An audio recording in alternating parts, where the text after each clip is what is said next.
Thank you. Best of 11. Joh Higgins to start. Let battle commence.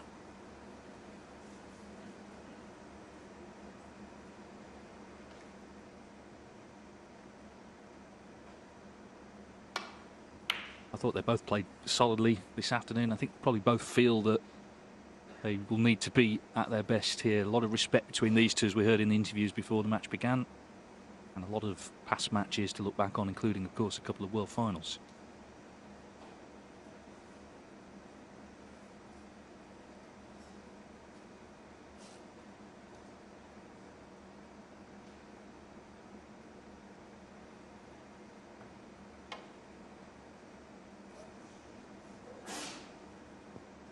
Foul in the miss. Joh Higgins. Well, it had to be quite thin. Yeah. Hitting too much of the red would have taken the cue ball close to the left corner pocket, but not as thin as the shot that was played, where he didn't hit it at all.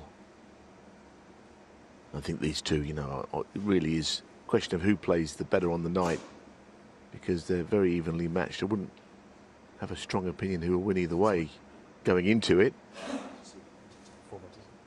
And of course, how they played this afternoon didn't really give us any clues. They both got through relatively safely. No doubt that Higgins had it. No disrespect to Lee Walker. A tougher game. I don't think it could have been quite there, because he played to hit the thin edge of that left-hand red, and I don't think he could have done so where it was initially put back. Maybe a bit forward. I think Marcel Eckhart is as good a referee as anyone we've got. He'll get it sorted, no doubt.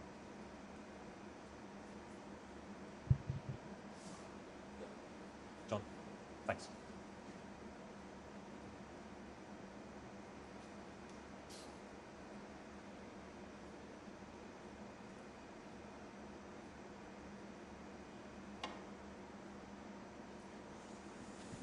Ooh. Foul in the miss. So this time he must Joh hit one. Higgins. Yep. Yeah, I think sometimes it makes a player potentially a little dangerous on their third attempt, because might be under the impression that he may as well just try and knock one in, because he's not going to play the thin safety again and risk losing the frame. Just have a look first, please. So with their minds made up, it can make a player more dangerous. Not saying he will go for one. To warn you, I have to call him this time. You're going to lose the play. Would be there. I think that I can't say I've got any records on this, but if it was a 3 strikes and out, I can't imagine there's been one earlier in a match. A frame was lost in that way.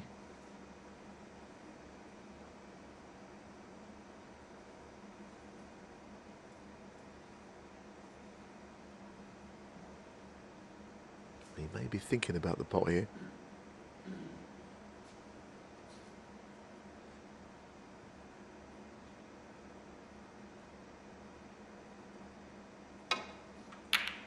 Took the wide cue ball around the angles. They didn't want to play it that way, because you're leaving reds potentially near pockets. You know, I think he's all right. I'm sure they both well remember the last meeting. It was talked about in the studio at the Players' Championship in early 2021, where Higgins outpointed him 546 points to just 7. Quite extraordinary. The whole week he just played unbelievable snooker. Only lost 4 frames in the tournament. Yeah, I think that was in the middle of a lockdown, and it was a lockdown of his own he inflicted that night, wasn't it?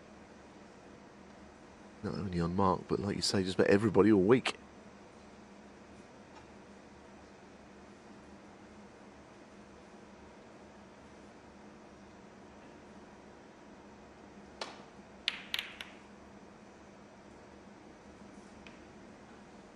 Never looked quite right, did it? He hit it too thick to play the cushion, side cushion first safety. He tried everything he could do to avoid hitting that red. Even put left-hand check side on. He hit it full ball.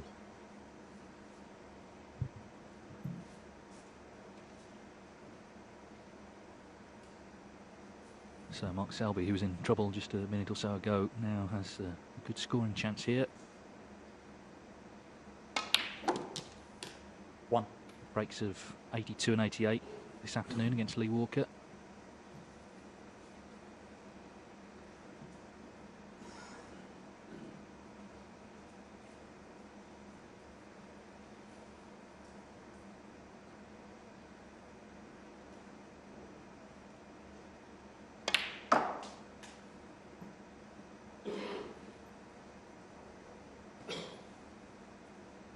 These two players are two of just 4 players who've played in every single Champion of Champions since we began in 2013. The other two are Neil Robertson and Judd Trump. Ronnie O'Sullivan skipped a year of his own volition. 6. So just shows you how consistent they've been over the last decade, winning tournaments and in some cases being high enough in the rankings to get in. That's how Selby got in this year.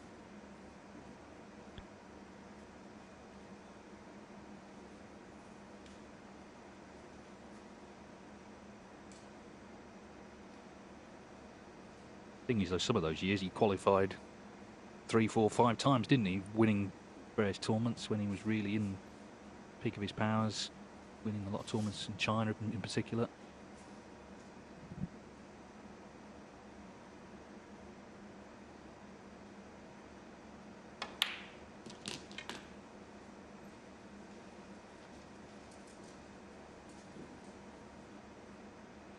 $13.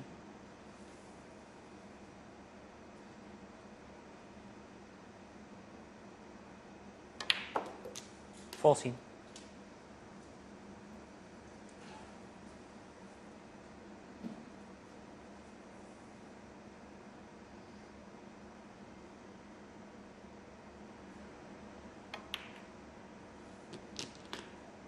Little nudge on the red. On the left of the two that were close together. 21. Opens everything up.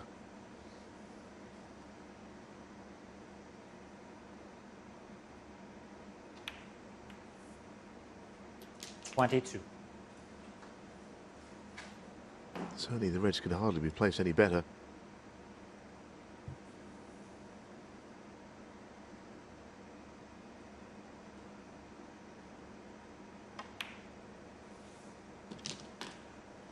Yeah, and I think it's also important psychologically how this opening came about. Joh Higgins 29. made a safety error. So Selby wants to plant that seed, you know, if I make these mistakes, I'm going to be thoroughly punished. And even though I think a lot of us expect these matches to be close, they're not always, of course. The last one wasn't. It was 6-0 to Higgins. Either player is capable of producing the sort of snooker that can blow anyone away.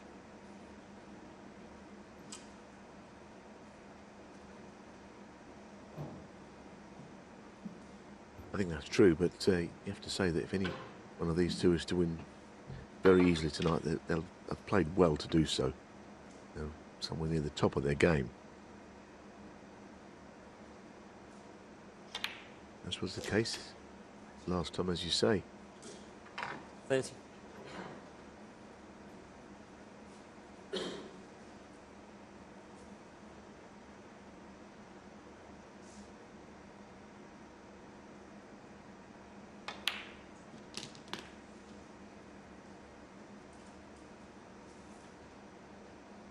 Quite as 37. played, but it's fine. Queuing over the ball, but with nothing much to do with the cue ball here. 38.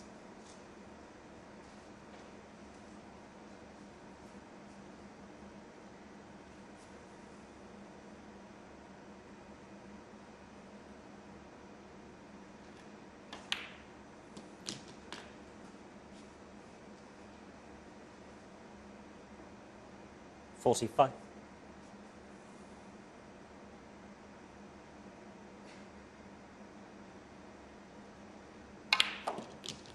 46.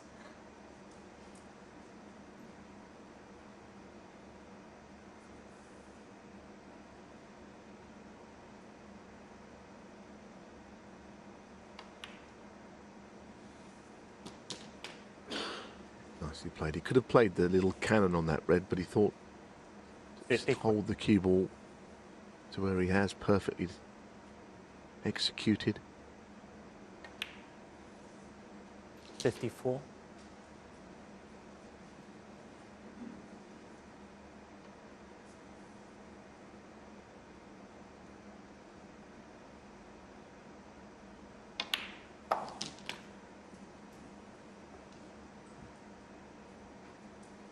61.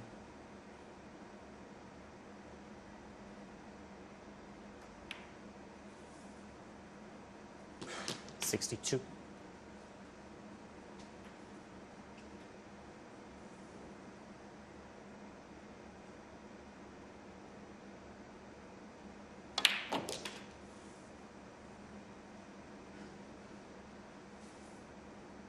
Well, because of the 8 points he gave away at the 69. start of the frame, he'll need high value colour with the next red.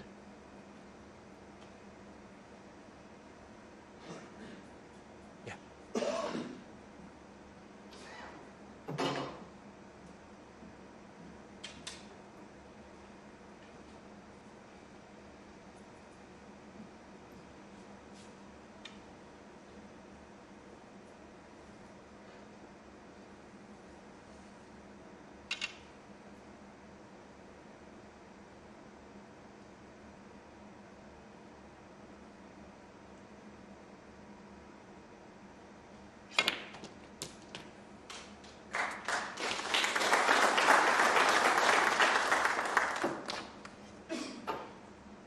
$70.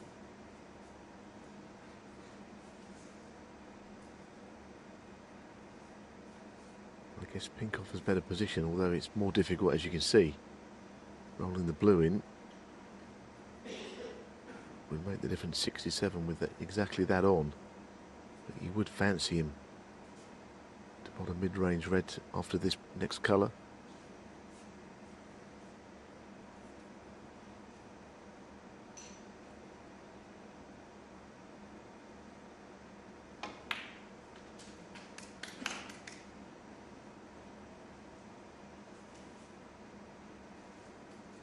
Yes, 70. so as you see, this is the ball.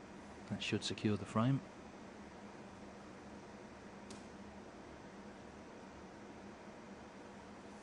Just a bit concerned about that green.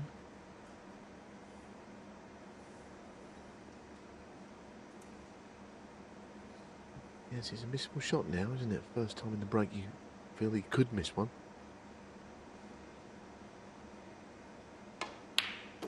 But no such problem, went straight in the middle. Yes, a very sharp start by Selby, and as I say, it's also significant how the chance came along. Higgins made that one error, and it's cost him.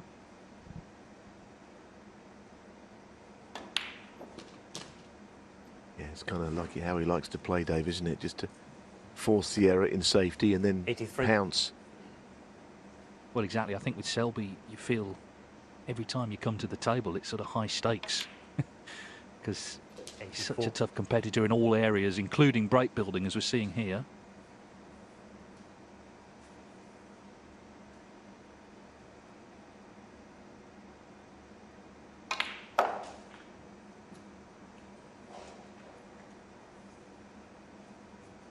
$89.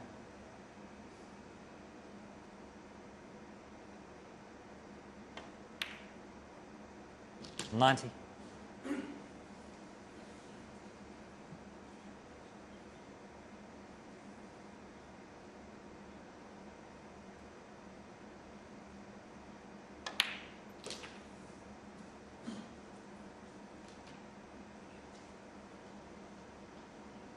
$97.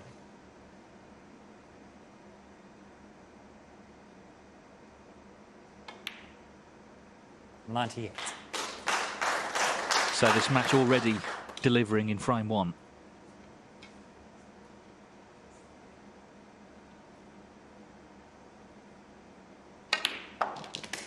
Mark Selby starts the evening with a century. Yeah, excellent break. He actually didn't really go into the brown. He played all around the 105. table. This now is most difficult shot of the lot. Not that it matters particularly at this stage. Oh, brilliant. 106. Well, what a start. There's no high break prize. Mark Selby will tell you that because, of course, he made the maximum that year and reminded everyone for days afterwards that he hadn't got any money for it.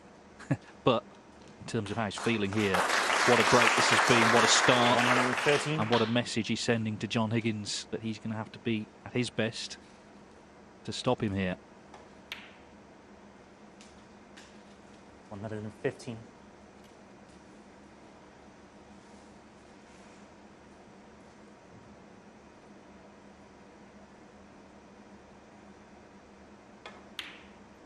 108.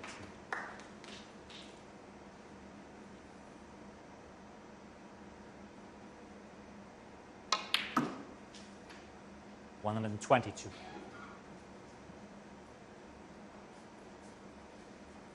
To think 12 minutes ago he had to hit a red third time to avoid losing the frame. The next shot Higgins played, he left a chance. Mark Selby 127. has grabbed it with both hands.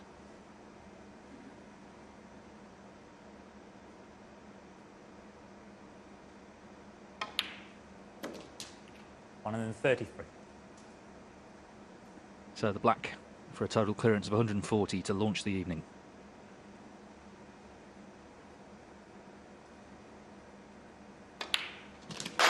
Terrific stuff from Mark Selby. Really classy contribution that. Laying down a marker for the rest of the evening. Best of 11 to reach the semi-finals of the Champion of Champions. Mark Selby leads Joh Higgins 1-0. Another great show? That's just the job. Trust a Trader, sponsoring ITV4 Early Evening. TrustATrader.com.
This is our table for two this evening, the two being Mark Selby and Joh Higgins, although it was mainly Mark Selby in that first frame, a magnificent 140 total clearance. Thank you. Second frame, Mark Selby to break.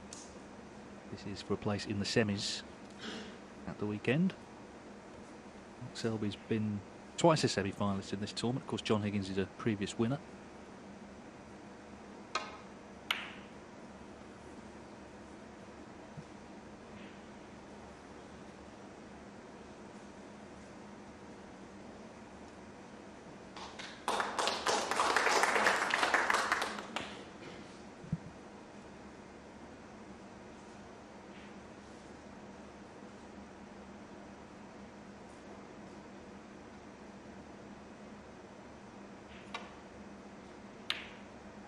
Strange old setup, wasn't it, in frame one with those couple of misses, and then Selby didn't want to play the attacking safety shot that he played. Because he opened the reds up, but in doing so, he really created the problem for Higgins. That's all that. That was the build-up to the magnificent break of 140.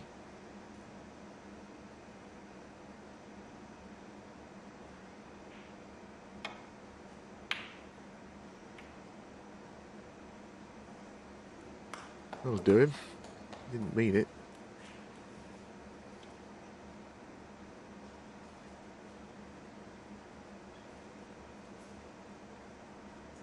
Must be feeling confident after that break. What a way to start a match.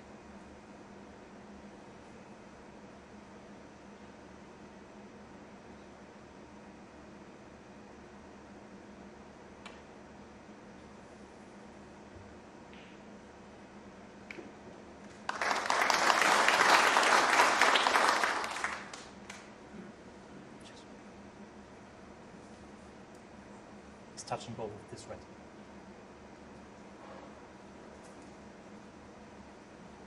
No touching ball. I mean, if in an ideal world, he'd love to get the cue ball in behind that brown ball, but I'm not sure there's any route that takes it over that way. So I suppose if there is one, he's the man to find it.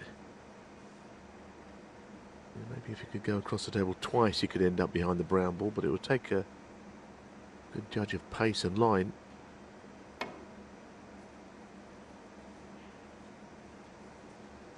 Great effort, isn't it? Not a snooker, though.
It's sort of drawn like a magnet, isn't it, that cue ball to the back cushion.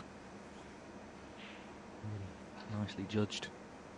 Yeah, I think it's troublesome, Dave, because the containing shot, or the dump shot as we might call it, in the cue ball at the black end of the table is not quite so easy to play with two reds at this end of the table also. It might still be possible.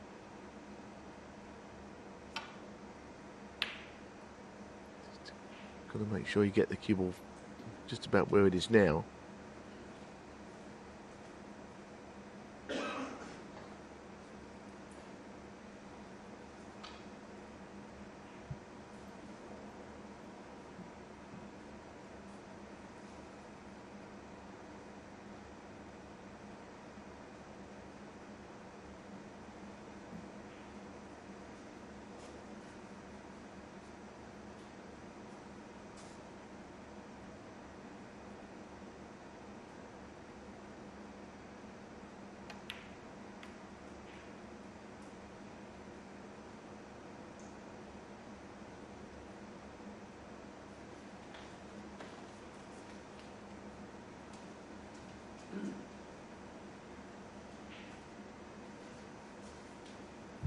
Is that a mistake? Or a slight mistake even?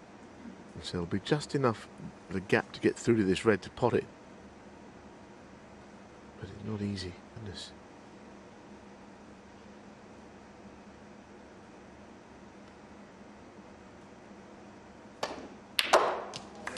Beautiful. That is lovely Kieran.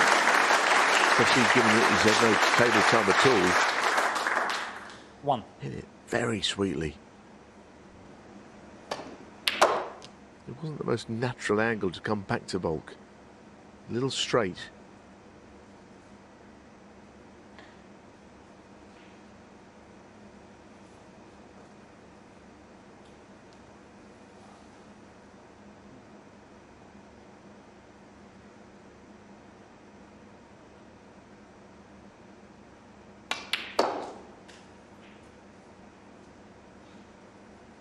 Higgins, of course, finished off against Buffet with a century. There was no sort of stuttering over the line in that one. He got the job done in that last frame.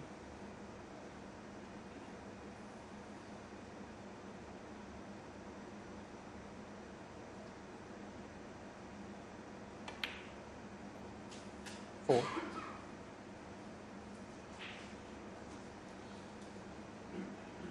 course, he made the running in the final last year against Trump. It was 3-0 up, lost 10-4. But it was an easier defeat to take than obviously some of the closer ones that he suffered during the season.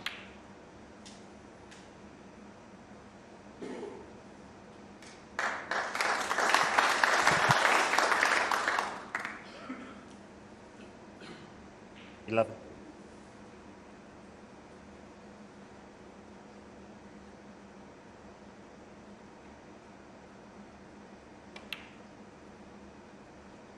Well,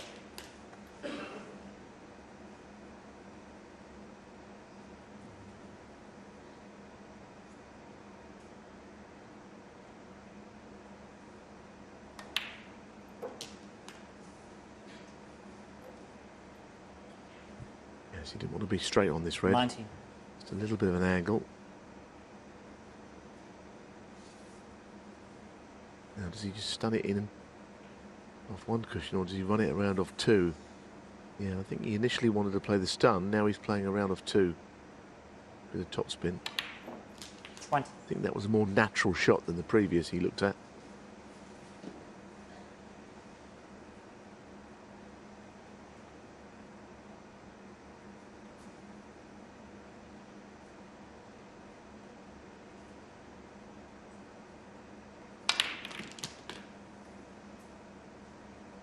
Now, I don't think he hit the red he meant to there. 27. Keyboard just veered off a little bit from the original plan. He hit the left-hand red here. I think he meant to avoid that and get into the bunch. He is still on one.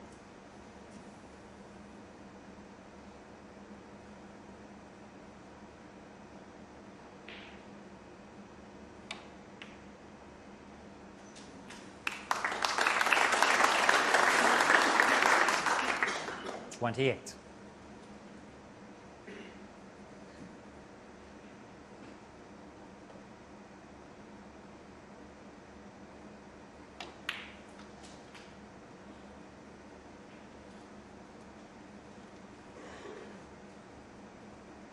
Well, these are two of the 33. greatest players, certainly as far as their match players are concerned in the world.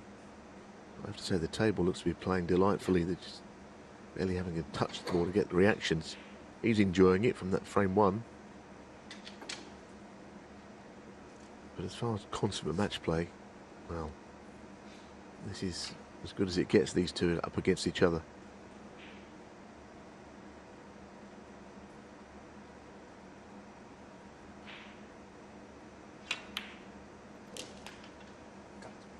Yeah, we've seen it in plenty of tournaments, not least the World Championship. They first played each other there 2005. At that 34. point, Higgins was very much the top player. Selby was coming through. Higgins won, but a year later, in the first round, Selby beat him, and a year after that, they played each other in the final. So that just illustrated in that little spell how much Mark Selby had improved, because ever since he's been a top player himself.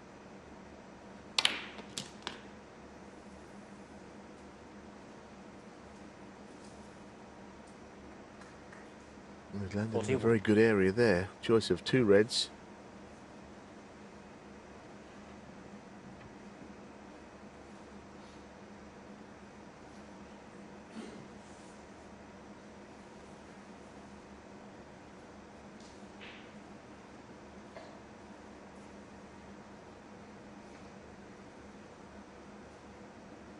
Yeah.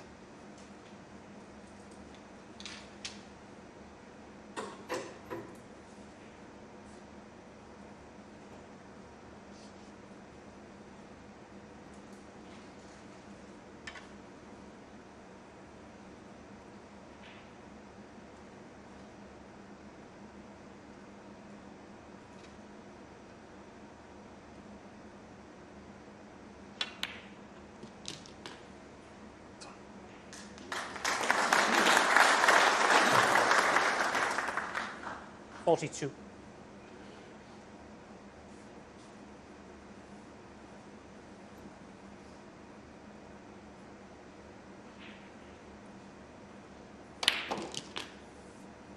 Well, he didn't have a very wide angle there, but he still managed to execute the shot perfectly to 49. land in behind the next red. Better shot than it looked. 50.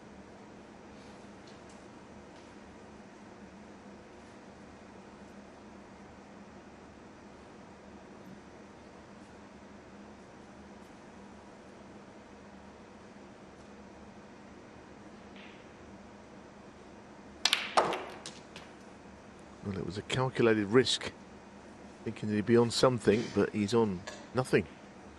57. And he looks to the heavens as if to say, well, on a different day to be on a red, and I've got the frame one from here. Cue just got buried in the top end of the bunch.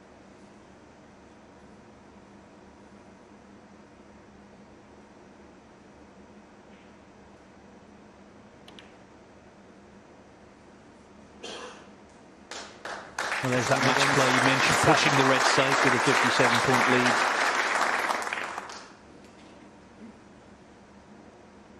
Yeah, I mean, people might think, well, what does he mean by match play? Well, what I mean is these two will play the right shots all the time. They've got as good a safety game as anybody in the world, and as we're seeing, their scoring is there when the chance comes, so it's everything you need in a player.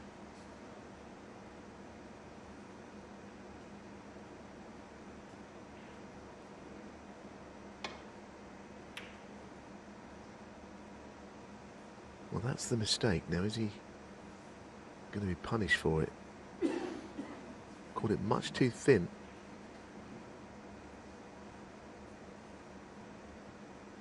But Higgins without a simple starter here. He's always got to play this full-bloodedly, I think.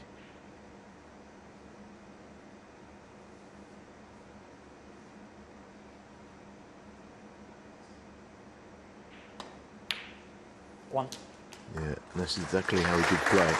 So he didn't win it in the first visit, but you would think he's got a good chance of doing it the second time of asking.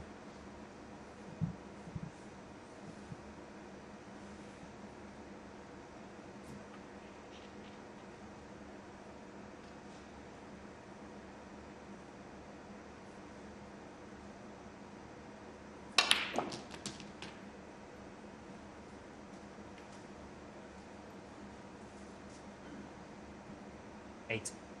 Well, I'm afraid he's got to do a little bit more here. Didn't want to be playing this red down the cushion. I'm not sure what else he can pot.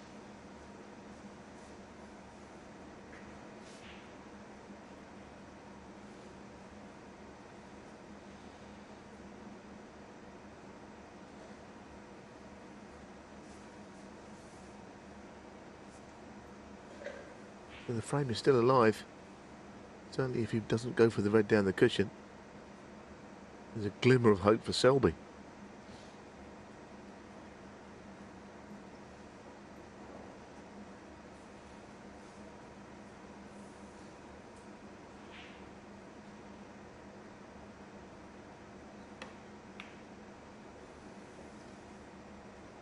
Joh Higgins 8. Well, it's got to go down as a reprieve, because when Higgins crunched the red in off the bad safety from Selby, you think that's surely one each, but not yet.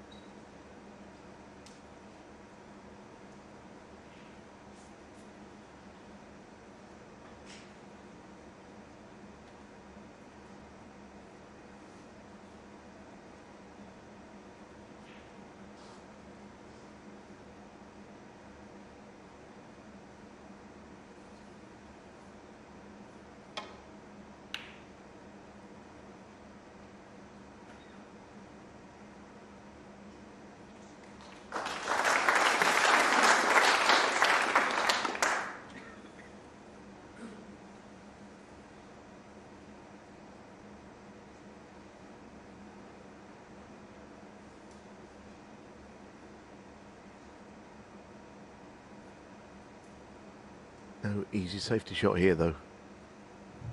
Yes, he's got access to all of the reds in the middle of the table. But to get it safe, it's not so easy.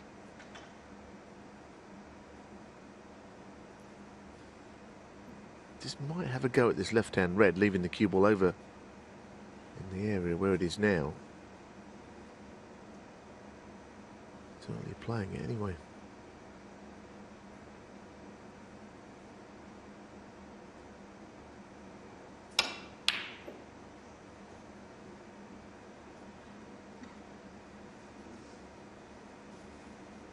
Difficult pot, that.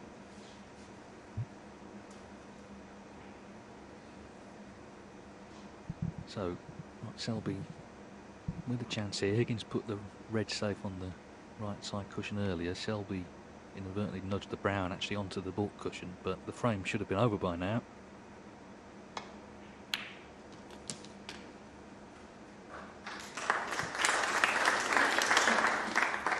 One.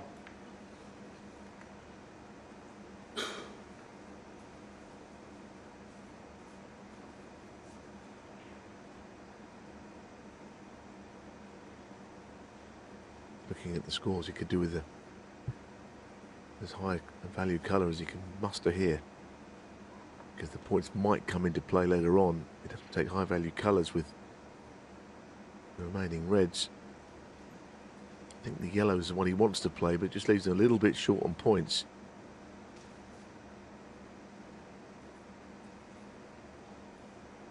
Taking the green gives him just a tiny bit more breathing space.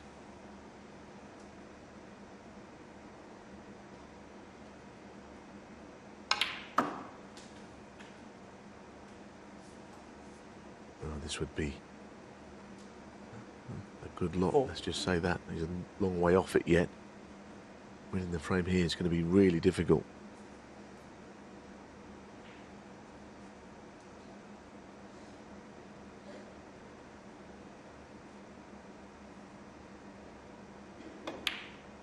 Bye.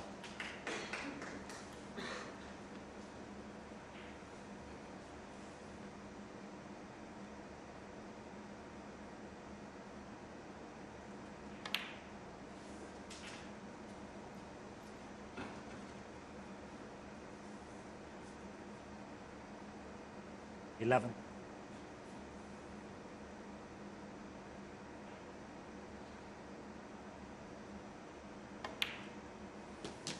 12.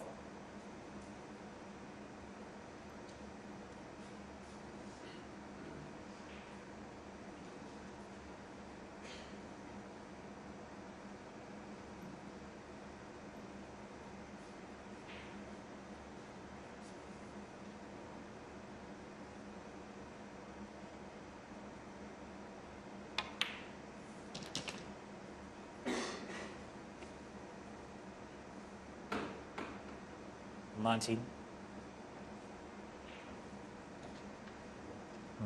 Quickly, Chap please. Just opted to walk out at that point. I thought it was getting quite exciting, personally.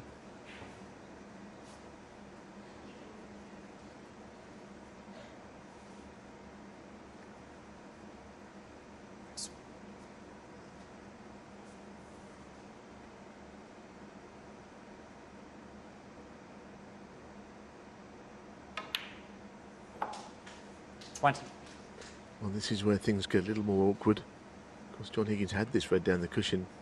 He refused it earlier in the frame. Cue ball was further away from the red than it is now, of course. 27.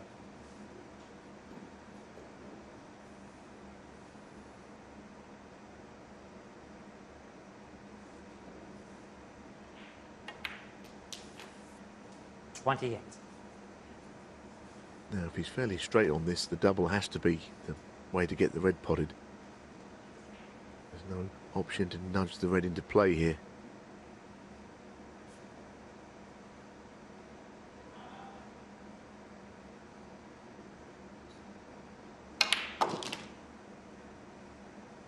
Cue ball's got to move. I don't think... Well, I'm pretty sure he hasn't gone far enough, so the double is not happening on this shot. What's happening is he's going to have to play a good safety.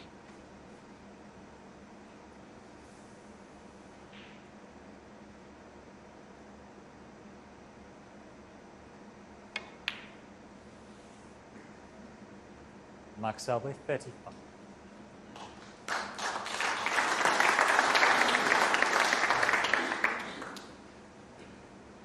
Well, he's back in contention in a frame that he looks certain to lose a couple of times.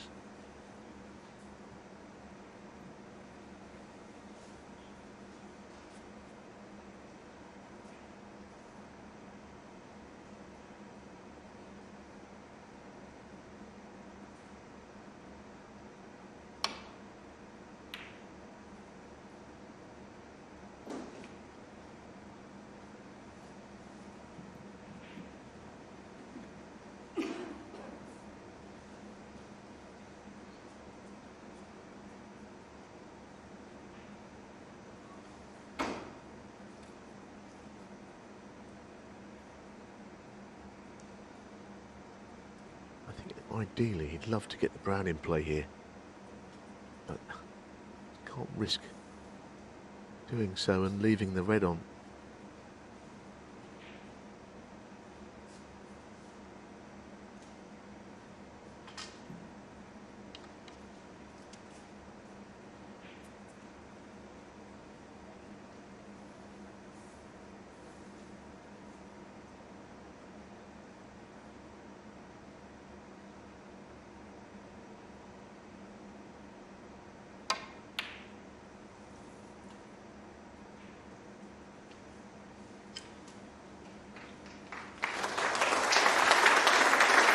First, I wonder if there's a gap through to the red.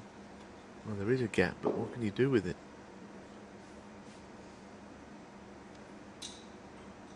Might be safer to play off the side cushion.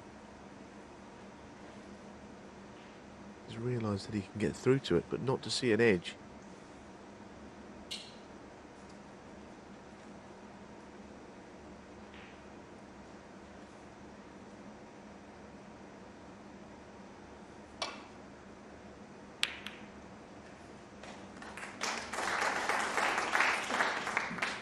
Doesn't want that one back, that's okay.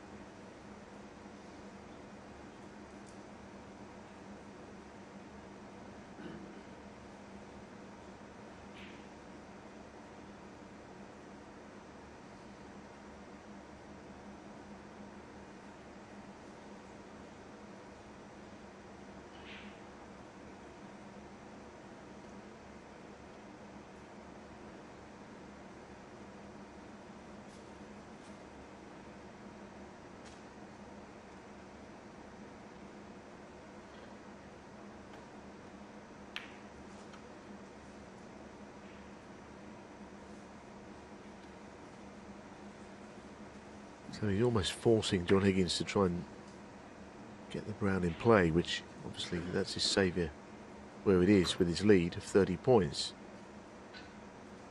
John will be reluctant to move it.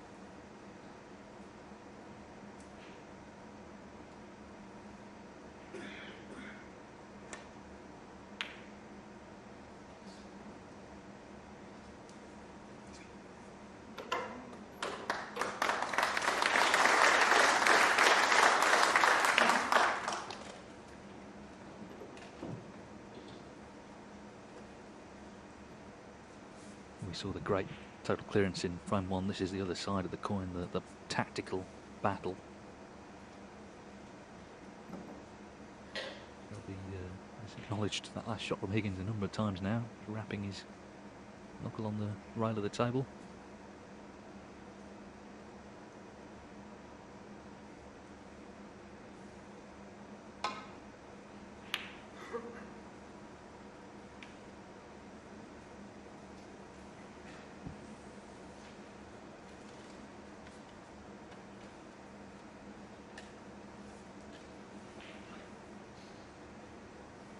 Looking at the cut to left middle.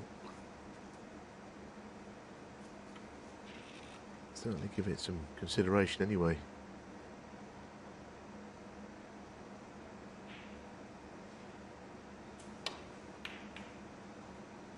It's a good shot. He didn't have complete control over it. Certainly the blue going so handy, but just to knock the pink in here, I don't suppose that matters now. It's a frame that just might have slipped away from John, but perhaps not at this stage.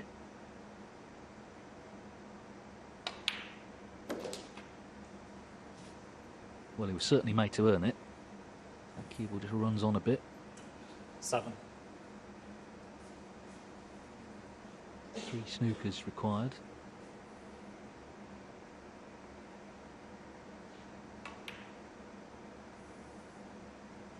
And Mark Selby nods his head because getting 3 against Joh Higgins is a tall order, clearly. So Higgins the lead. He didn't quite kill the frame off as cleanly as he would have liked, but he has won it, and he's levelled at 1 each. More great entertainment? That's just the job. Trust a trader.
Welcome back to Bolton, our first day Blanket here in at the first Kazoo frame. Champion of Champions. Joh These are all Higgins. the winners we've seen over the course of the last year.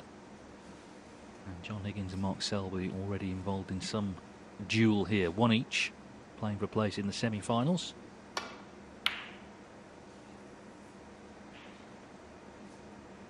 Not a good break, though, from John. Red has really travelled a long way up the table.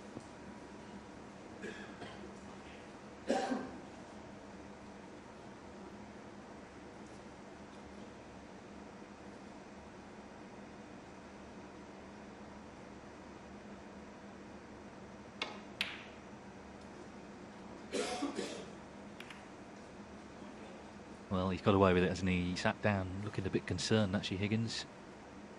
But on this occasion, not punished.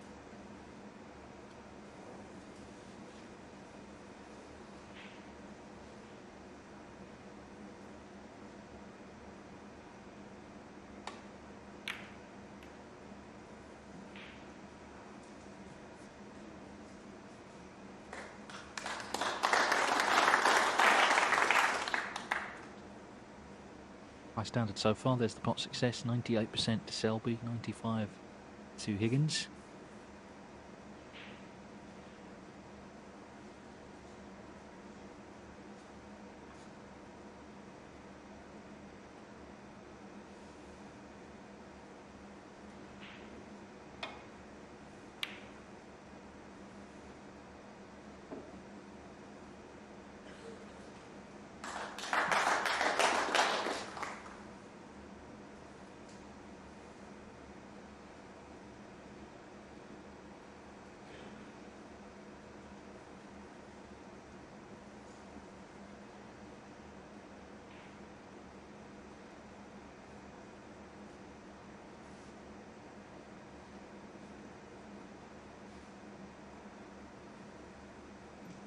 Born on this day in 1929, Eddie Charlton, a name a lot of older snooker fans will remember from Australia. I think this is the sort of match he would have approved of.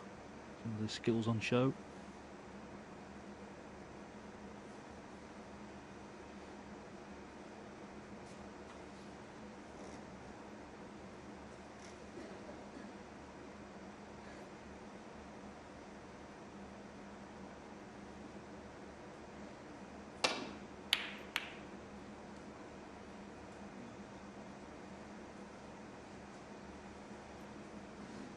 Certainly a mistake, but the red, to start things, is not going to be easy.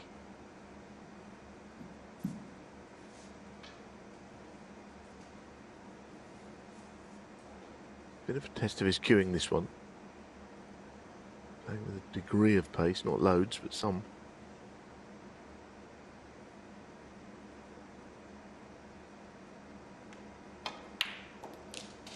One. Run through, that's a nice shot.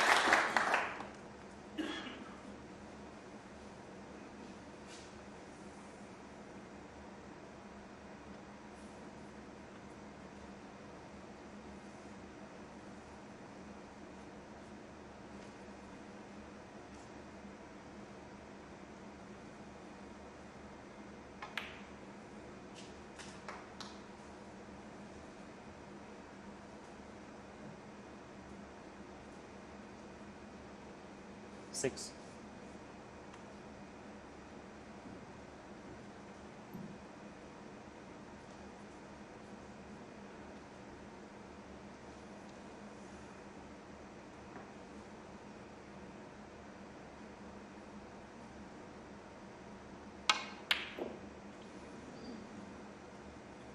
Oh, that's a rarity. It was an easy one. Well, an evening so far where hardly anything's been missed. This was one, well, as you see, a bit unnerved him seeing that Joh Higgins staring towards him. Not actual Joh Higgins, but the image of him. He's being eyeballed, isn't he? Let's be honest about it.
frames where the reds are starting to head towards the bulk end.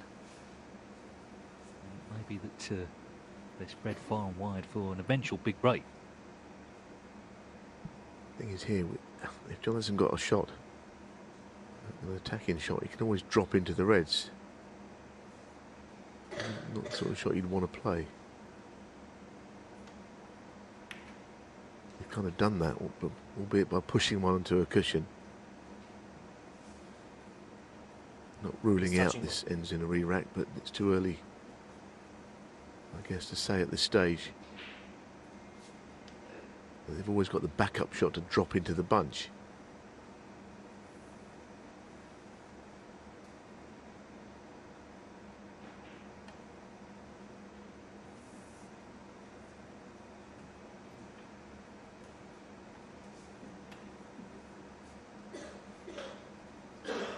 Obviously no safety shot available to go down to the bulk end.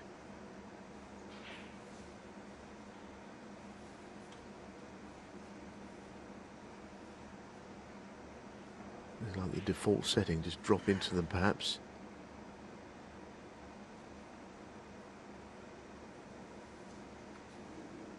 Might just push a red out and take the cue ball in.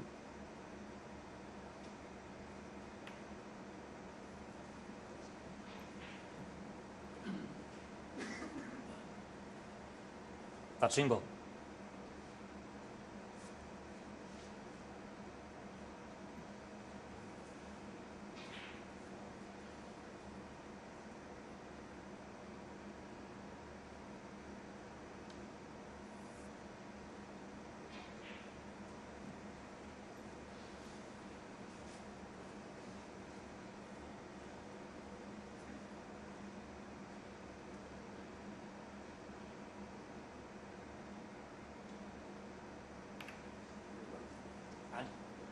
Well, they've agreed to the re-rack. It was heading nowhere. So, wipe that 8 minutes from your memories. It didn't happen. We're going to start frame 3 again. Yes, I mean, they're both such wily characters, aren't they? It's kind of never, couldn't really see either making a massive error there. The other thing is that Mark Selby's pot success, 46 out of 46, 100%. So the easy miss is erased from the memory. Yeah, obviously there's only 6 points on the board, so it's not like either player was significantly in front.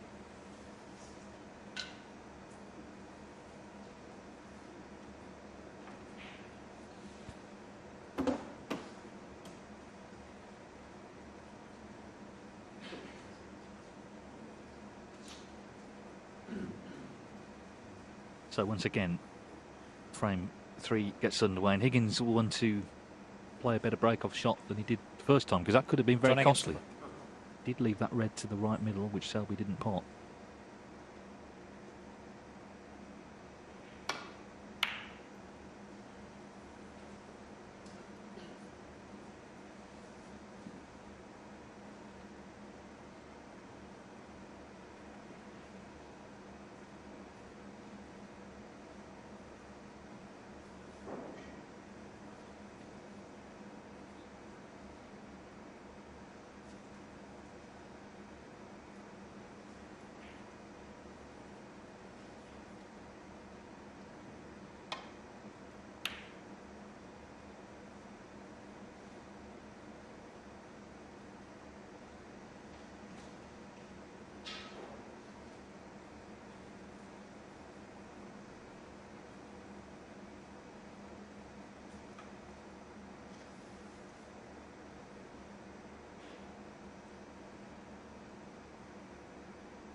He was desperate for the cue ball to slip past the brown ball, not leave this red in the position where it is, and the Selby bridge hand will be on the bed of the table. It's a lot easier than when you're playing from a cushion.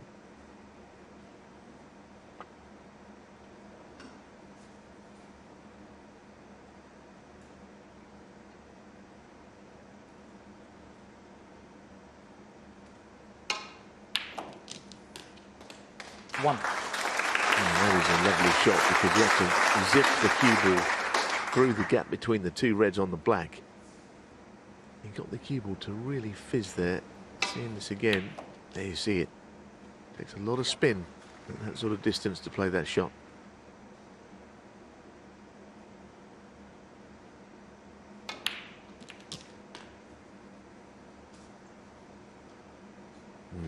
This time, the chosen red to land on is one that he's not 8. managed to get on.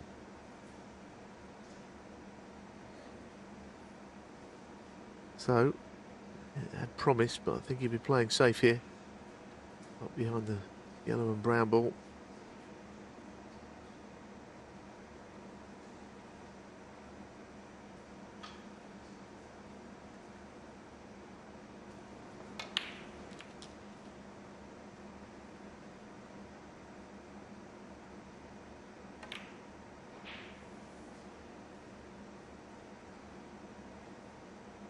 Max out. 8.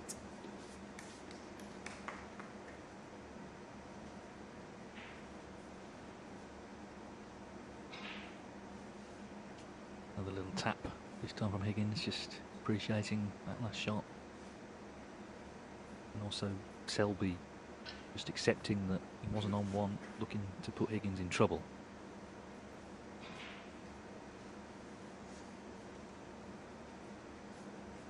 I think the thing with these two, when we talked about match play earlier, they both know what the right shot is. Now, not always going to execute it correctly because snooker's a difficult game, but they always know what they should be doing, playing the percentages.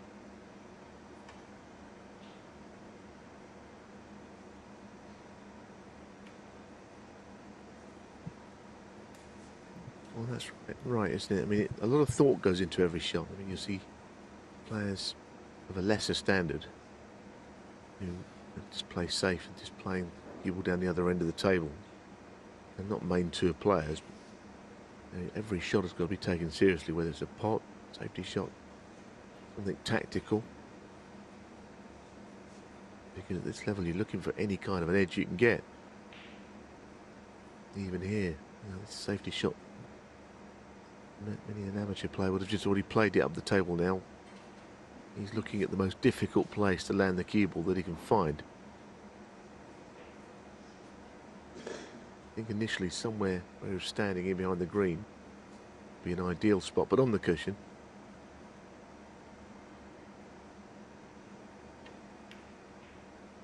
Basically somewhere in there.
One. Well, that is absolutely sensational pot. I mean, it's what he played.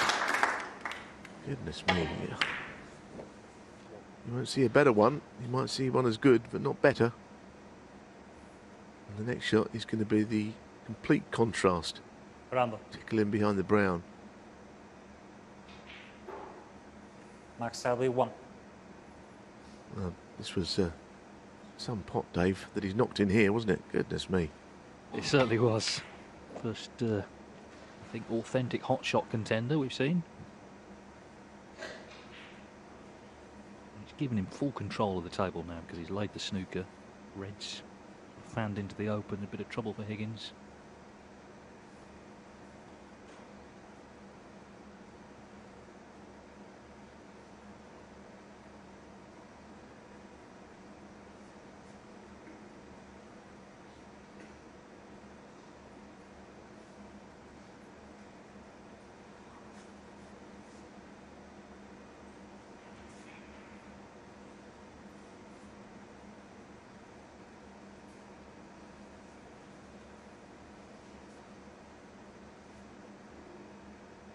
walked the full perimeter of the table, having a look from every angle. And he doesn't like what he sees.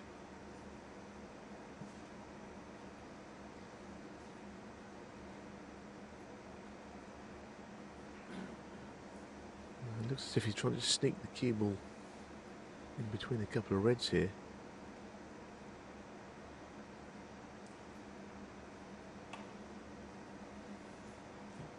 I think he played for that gap, but of course what he's done is no good at all. So that brilliant pot has created this chance.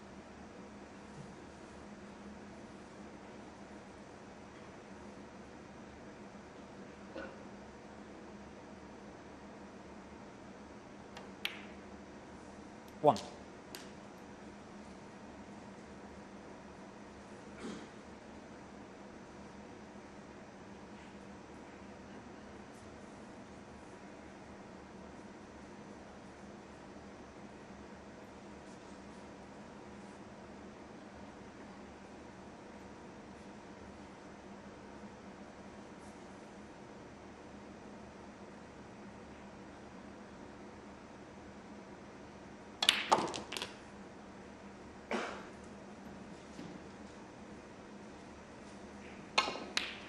Well, whichever angle you look at it, it still looks a brilliant pot, doesn't it? 8.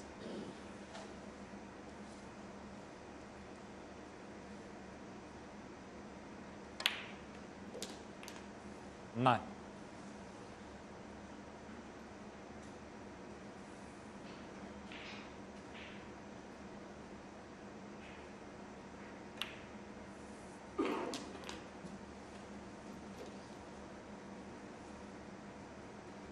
Sixteen.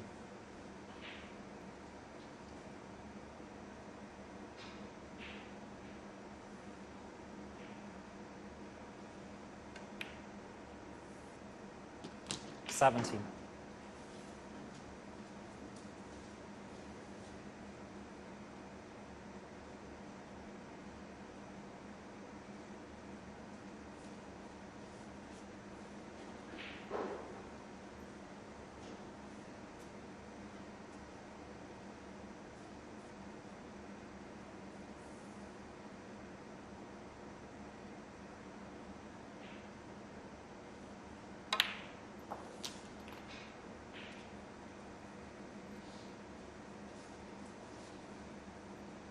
$24.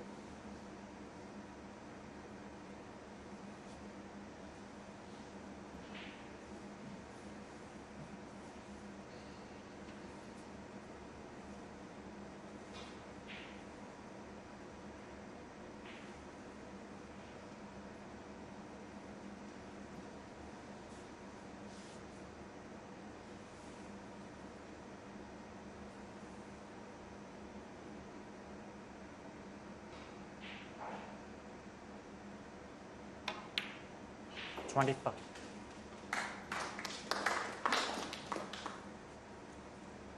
Well, the red the wonder red he knocked in, of course, was a great pot in isolation, but it's what it's led to. He laid the snooker, he set the trap, got the chance. Got the reds open. And he's ploughing on here, 41 to the good. 32.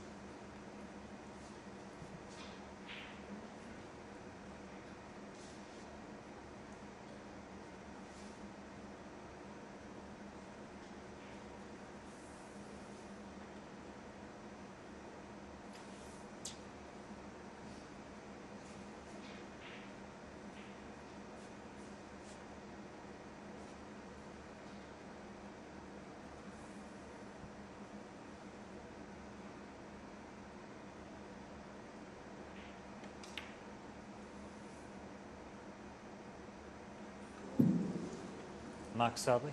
Well, he took his eye off that, and I think he just assumed it was in, looking at the next shot, and to his horror, the red was still on the table. Let's have a look. Well, I think it didn't roll off or anything. Mark just took his eye off the ball, literally, there.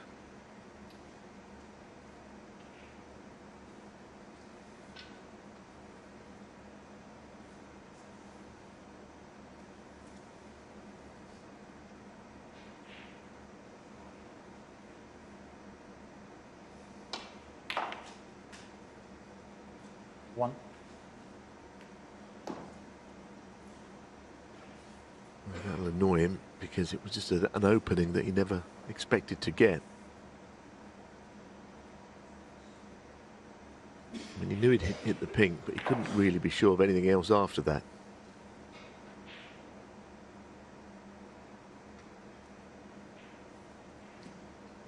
Blue ball. Deciding that he's not going to take a risk on the black, which is difficult. Trying to get in behind yellow and brown here. Well, over the other side of the table. Didn't mean to play that. Thought he was playing safe on the other side. He didn't mean to pot the ball. 6.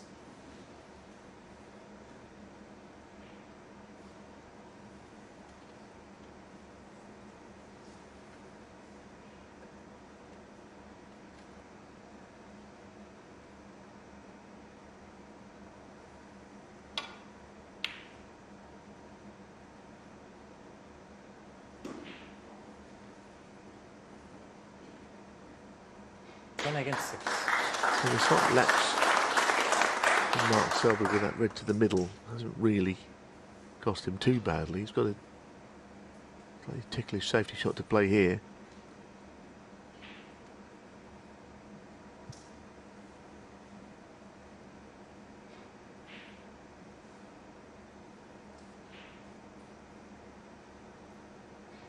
Probably the left-hand red is in play. The extreme left-hand red on the left cushion. As far as a safety shot back to Bolt, that's kind of in play. If you don't hit it right, you'll crash into that red.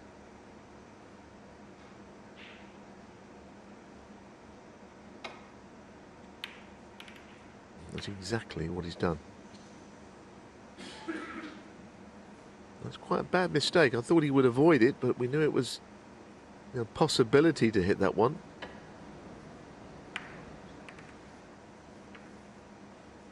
So suddenly that red coming into open play, table more inviting for Joh Higgins, only 35 behind.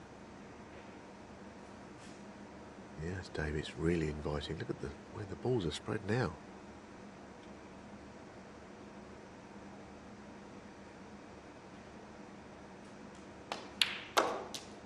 One. And I've always felt with Higgins, there's never been a better player at suddenly coming alive in a frame where he hasn't done anything. Suddenly sensing a chance. We've seen him make so many clearances. Saw one recently in Belfast actually against Jackson Page when he looked dead and buried in the frame. Even if he's been struggling up to that point, he just seems to sense his chance and take it invariably.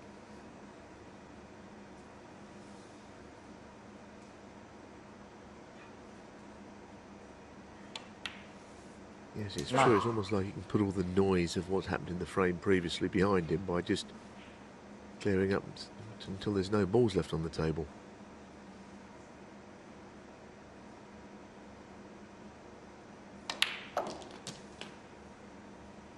Would certainly put a bit of doubt in Mark Selby's mind. He hasn't made many mistakes, but 16. As soon as he missed that red to the middle, which was, let's be honest, straightforward, played a couple of not great shots since. 17.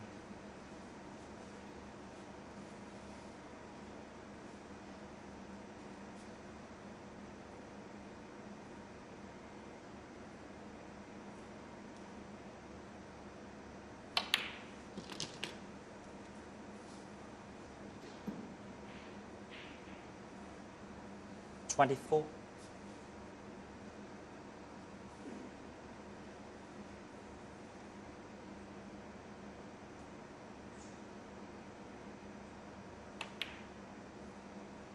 25.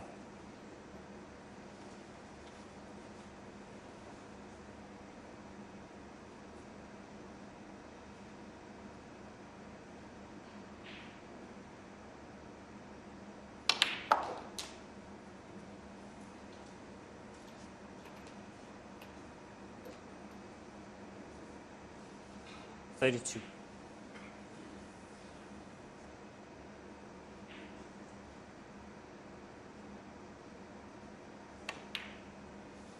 33.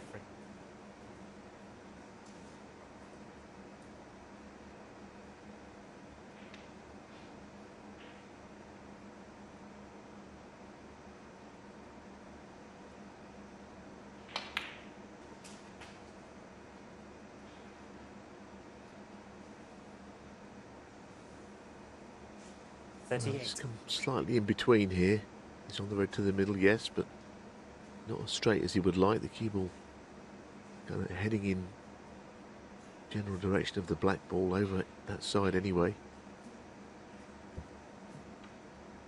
He's got to control the cue ball and make sure of the pot here.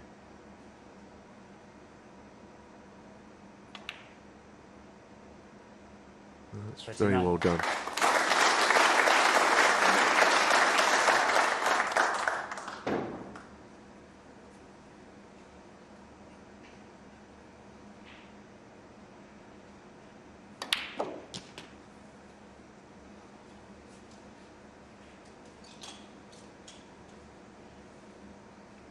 $46. So this, you feel, is the crunch ball in this break, perhaps in the frame.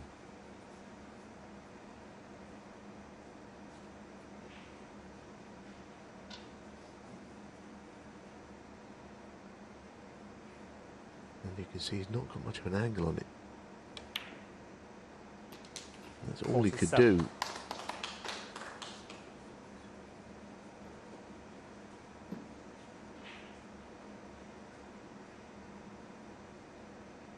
Thought perhaps if he was going to play it like that, he might have stunned it, just to make the cue ball easier to drop in behind the black, perhaps.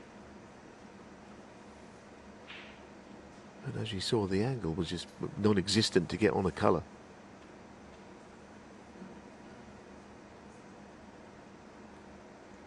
It's a horrible shot. The pot or the snooker behind the black. It's not a nice shot to have to play. Right in between about 4 different options here. Can't believe he's finished where he has.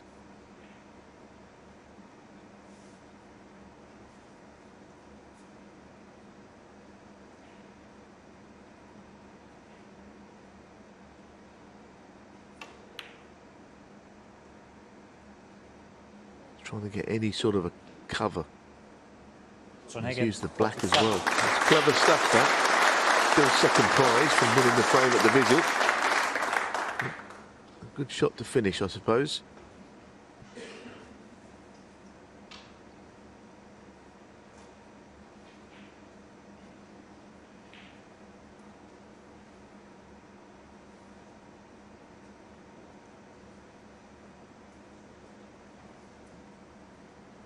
Oh, the eyes have it.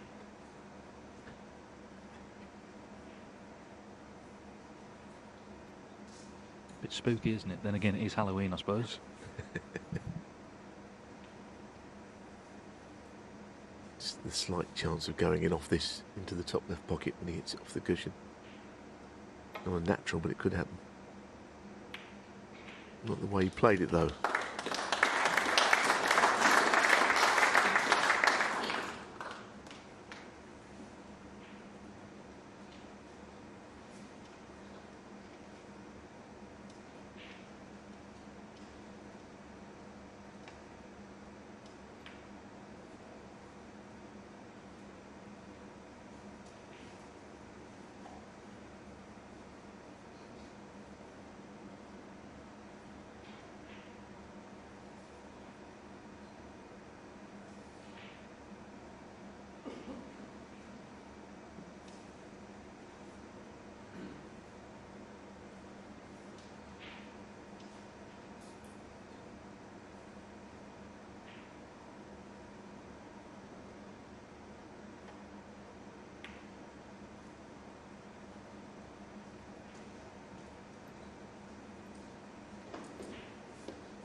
Well, what sort of shot has he got at the red?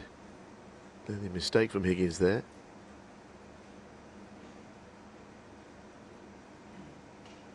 get to the potting angle, but not a nice shot to have to play. Might refuse it.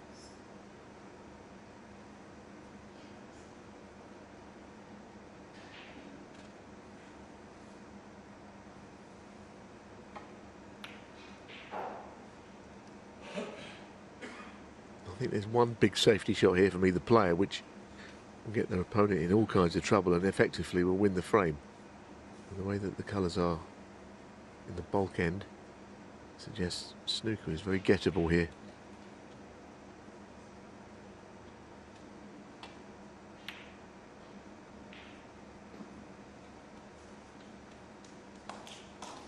Just overhit slightly. That was a good chance for one.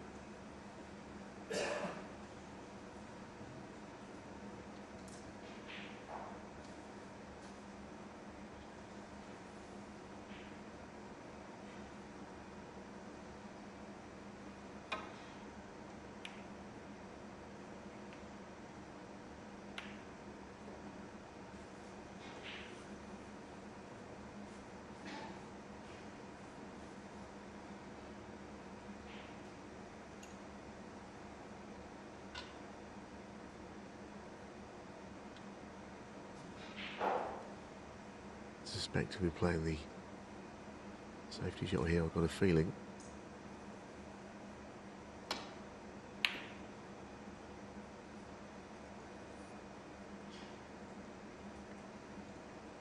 Well, now here is something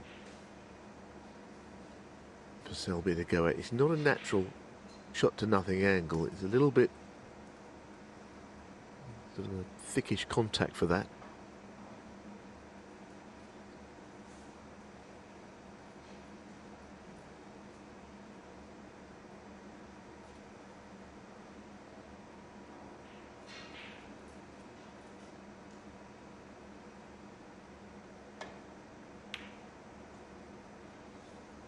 Yeah, that's why he didn't end up playing it. It wasn't a natural to play safe from.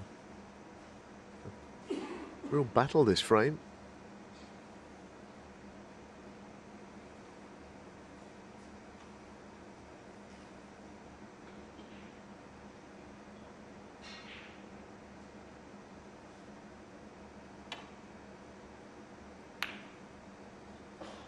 We're still no closer to finding out who's going to win it. Now we've been nearly 7 minutes on the red itself.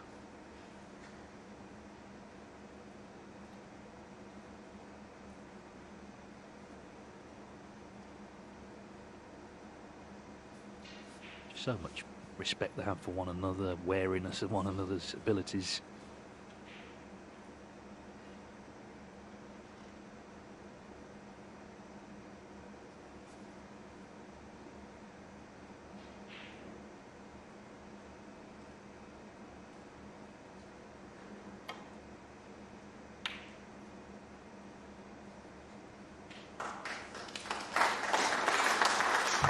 Played it well. Made a little close to the side cushion. Means the snooker's a bit easy to hit and not quite so easy to stick the red. But altogether, it's still a problem for John.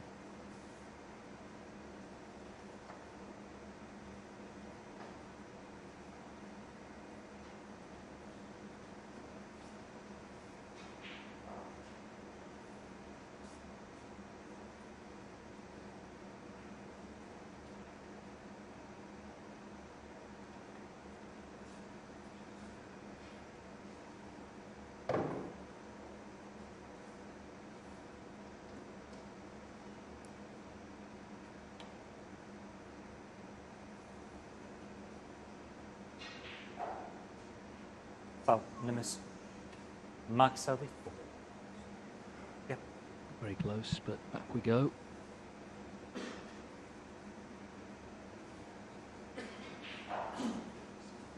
Also leg out from Germany in charge here. Of course, his concentration has to be 100% as well in a match like this with these quite long drawn out exchanges.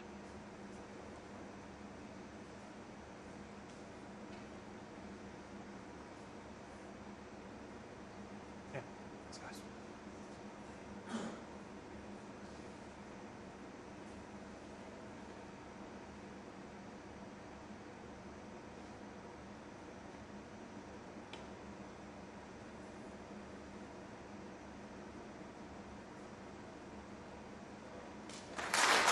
shot because it must have got very close to hitting the blue there on the way through. Oh, Cyril Eckhart. He's sort of very eager to watch that ball in its trajectory. There it is. Couldn't have missed by far.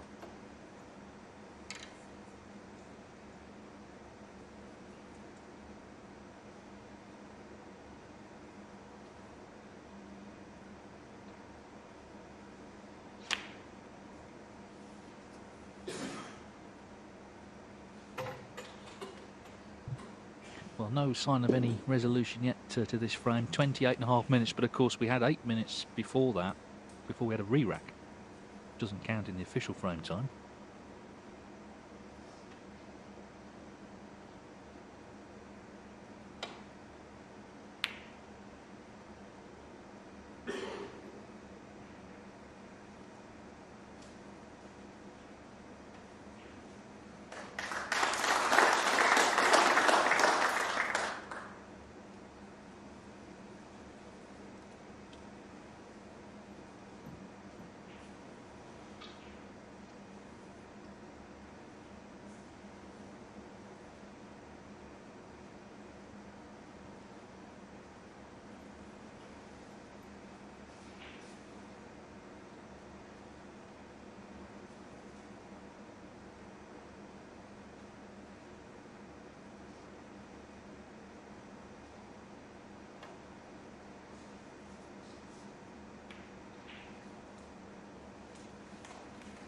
Good defensive shot, but again, you'd expect John to make things difficult for Mark here. And the shot he plays now.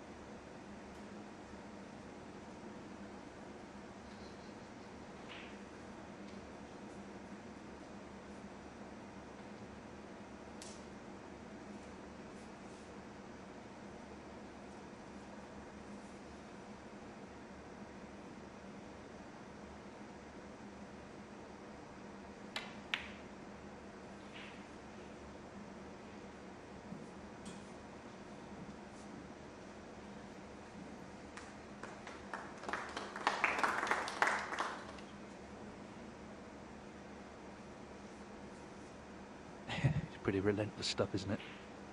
12 minutes now since the last pot.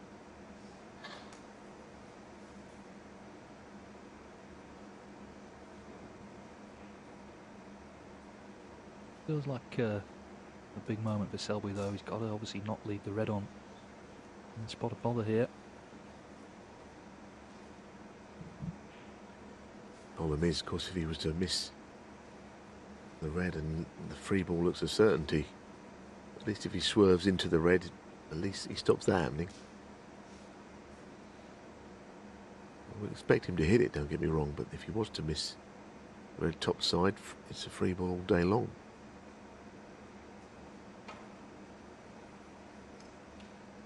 Oh, well, that's one way not to leave a free ball, but also another way to lose the frame.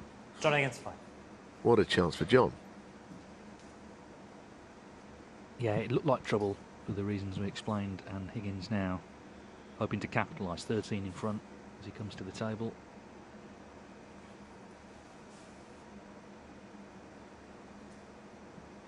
Just got to pop this and get that cue ball away from the bolt cushion, out into the somewhere around the D or just beyond it, and then surely the frame is done.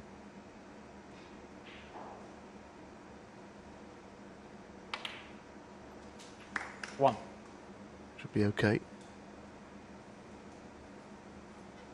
Doesn't need very much from here. And the black, yellow and green should be enough to clinch the frame. Yeah.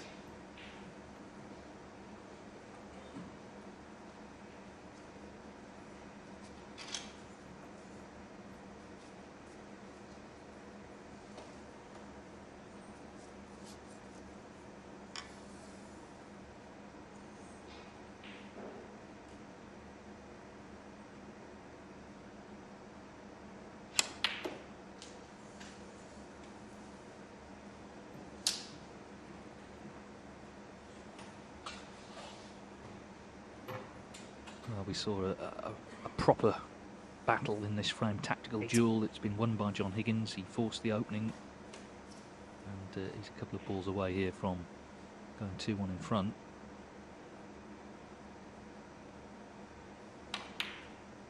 Feels like a long time since Mark Selby made that 140 in frame 1.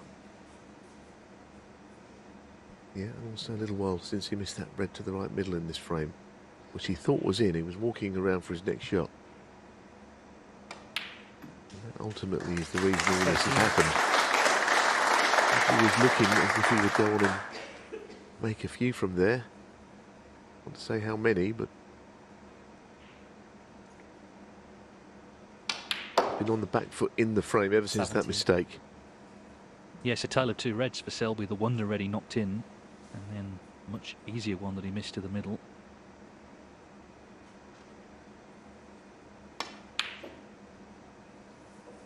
That's not going to make any difference. The damage has been done here. 17 and Joh Higgins wins the 34-minute third frame to take the lead for the first time this evening.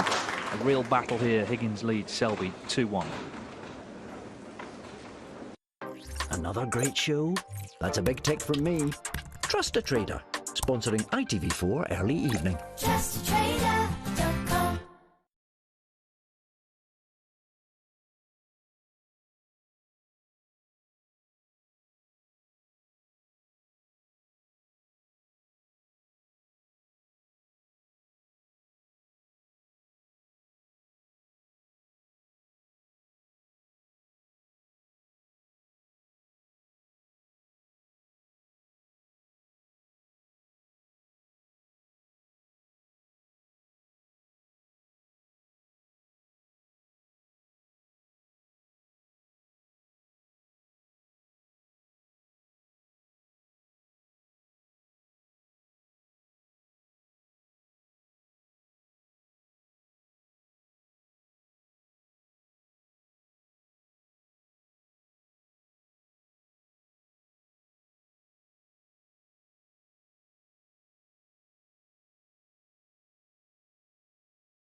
So Joh Higgins is edged in front, 2-1. The After fourth frame. that 34-minute third frame went his way. This is the last frame before the interval. Remember, it's best of 11, first to 6 to be the first man into the semi-finals of the Champion of Champions. Yes, because we had a best of 7. It kind of jumps up a lot to the evening session, doesn't it? That best of 7 is the one you want to get out of the way to settle into this longer match.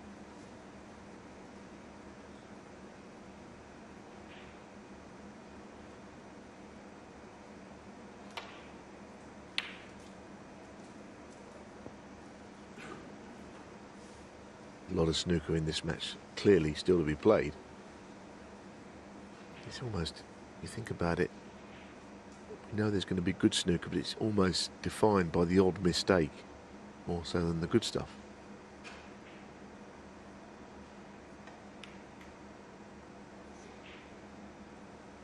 Yeah, Selby's pot success is 98%, but that only tells a small part of the story, because in that last frame it was all about the tactical play, and in the end Higgins got him in a nasty spot and forced the opening, which won him the frame.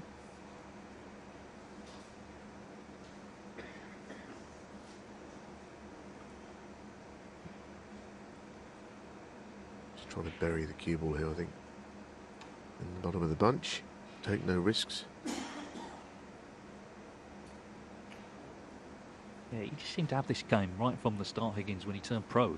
Some players, Neil Robertson will be an example, they learn it as they go along and they change their game. We saw the a great feature with Neil and Joe Perry earlier where he was talking about that. But Higgins, who grew up as a Steve Davis fan, and indeed had some mentoring at one point from Alan McManus, he had it all really when he turned pro. All the knowledge and all the tablecraft.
Now, looking at a 3-ball plant,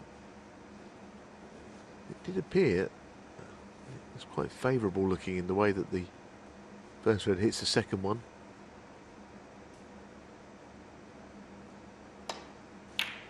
Yeah, it was dead set. Sometimes you look at them and you think that it just looks on. I know the balls weren't in line, but the way that the top red was going on to the other two, it looked spot on to me. With the green and the brown now in play, a chance.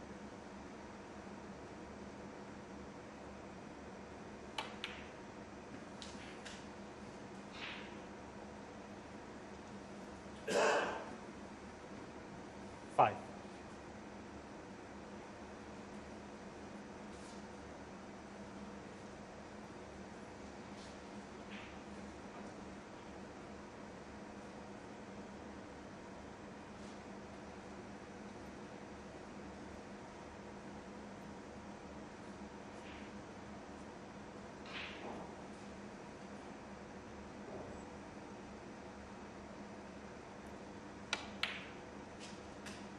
Six.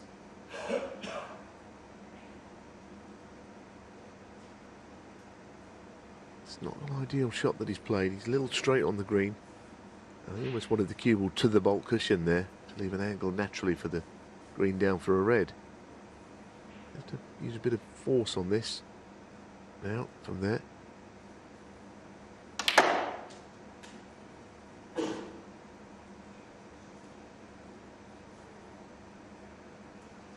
Nine.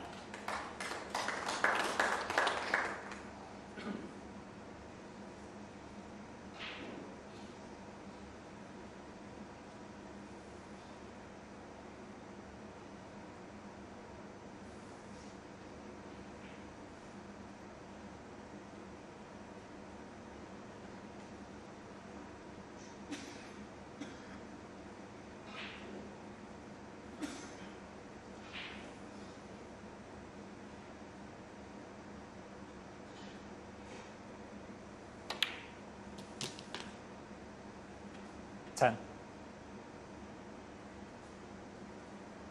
Well, the chances are here the reds are reasonably scattered already, but he could get the cue ball into the middle of those and open them some more.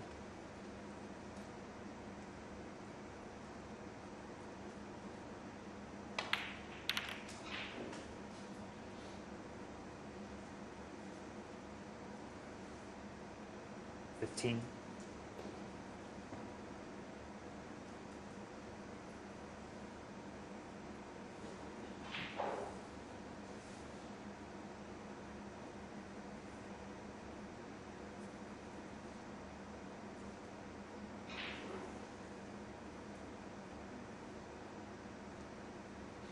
I think the red below the one he's going to play, the one that's on the black spot, is the one he's playing, but the one below it, got to avoid here if possible.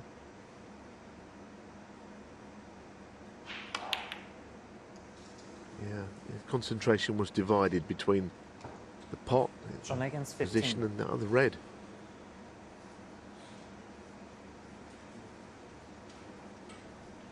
It's a bit tricky, this shot, to get out onto a colour.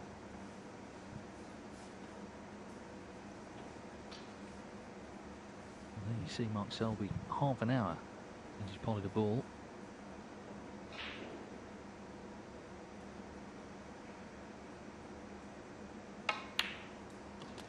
But of course, he didn't see many pots during that period. He was in all sorts of trouble. Now he's back in and he's relieved, of course. Higgins seemed to be at the table a long time for those 15. It was a lot of low-value colours.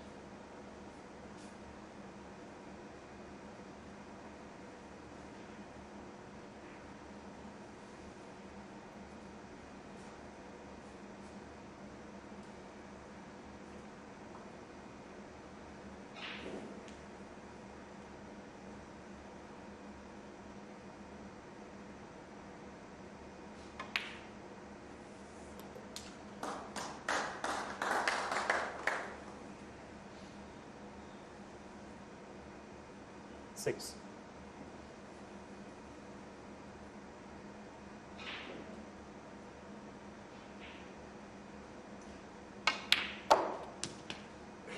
Seven.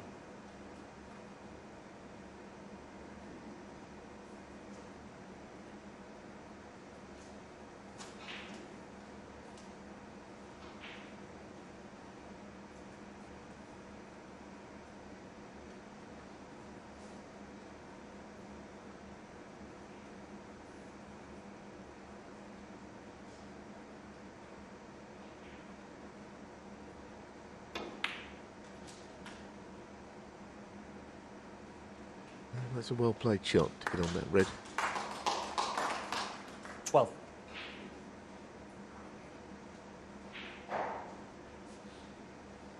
Put a bit of an extension on the cue so that you can reach this. Still a bit of a struggle.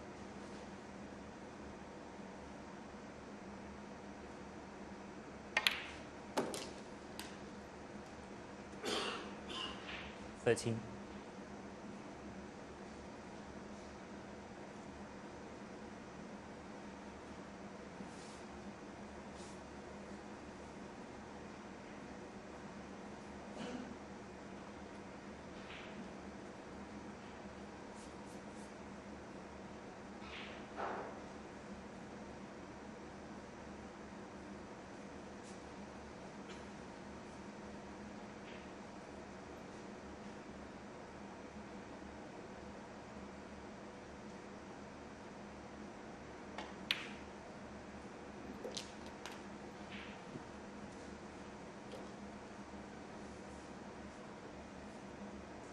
Nineteen.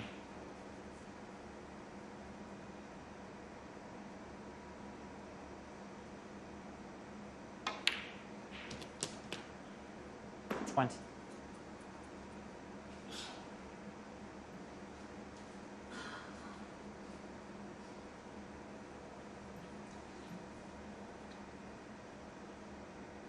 Maybe redoubling his efforts in this frame, having of course missed that red unexpectedly to the right middle in the last when he was going nicely. That really did turn the frame against him.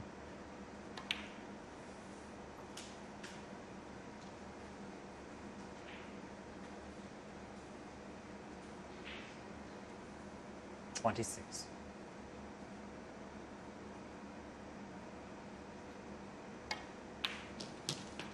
$27. That's a little short of pace, so he can get on the left-hand red of the little bunch of six down the centre. That's what he's playing on, but it's the only red he can get on from the angle he has on the pink.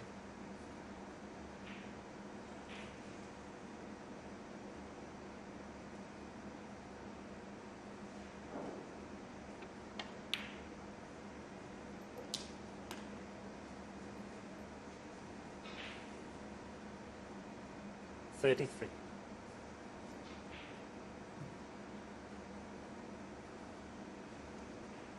Has he gone far enough? Is there enough of the red available to pot? I think so. but it's a tight one. Because he could hit a red on the way through, which of course would throw it offline completely. I reckon he can just make this, but it is close. I'll be using a trace of left-hand side on it as well to straighten it. Yeah, that's a better shot, I feel, than it looked. I don't know that he felt that he could get there directly without a bit of help.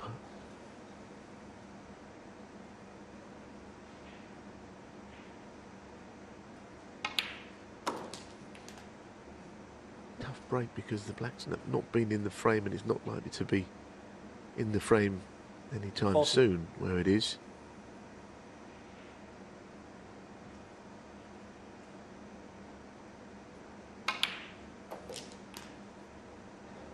'41.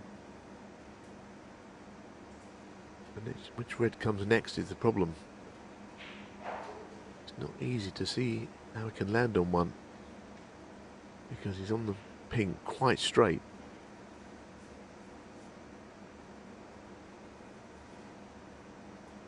I think there is a red which goes, but it's hard to land on it.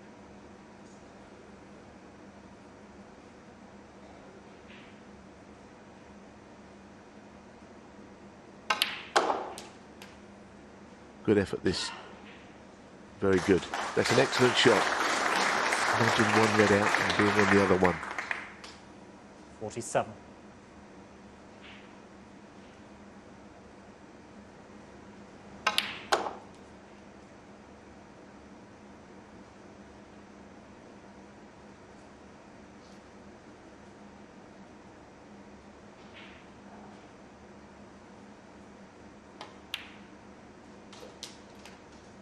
'48.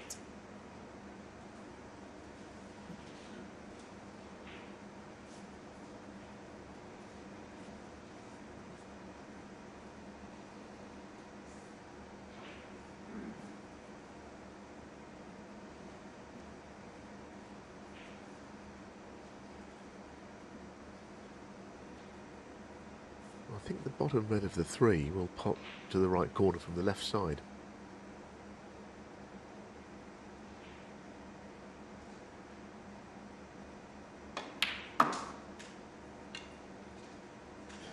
Bit heavy-handed for once. 51. Still goes from there, but he's hitting the other two reds. It's a sort of shot. Should he miss it, he could be giving the frame back to Joh Higgins somewhat.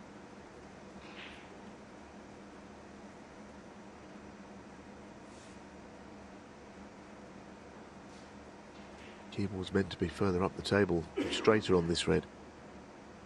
Not nice, this.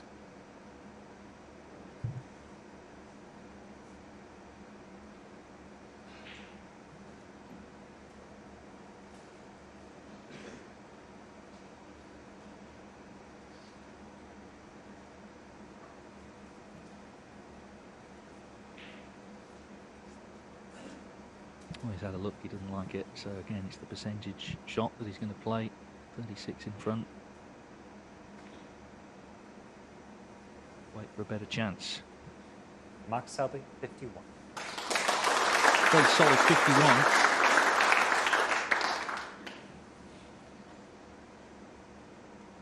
Yeah, but John is bringing the only safe red into play here.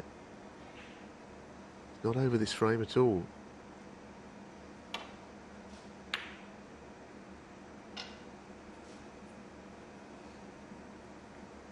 Mark will be desperate to get some more balls close to cushions. You know, you can see that the clearance could be made from where the balls are from John. It's kind of a dangerous lead on a table like this.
It's not good news for John, but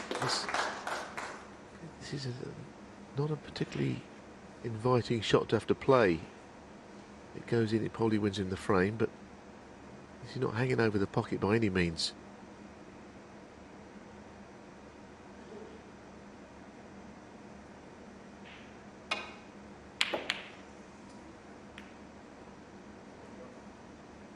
You could sense that he didn't really want to play it, but he'd be pleased with the result. The black going safe. This could have gone a lot worse there for Mark.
Foul.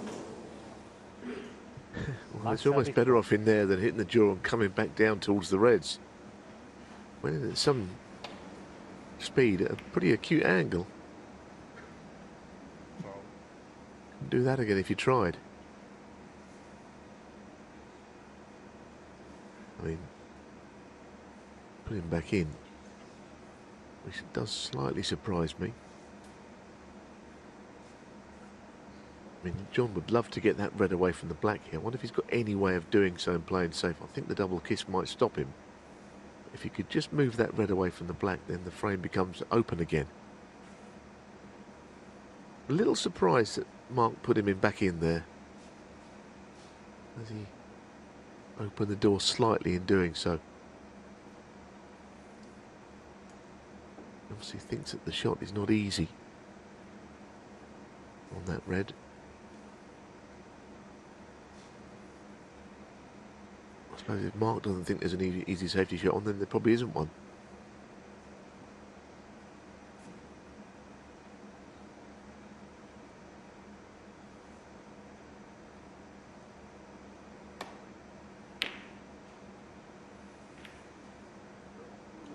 It was a double kiss, and that's what he thought might happen.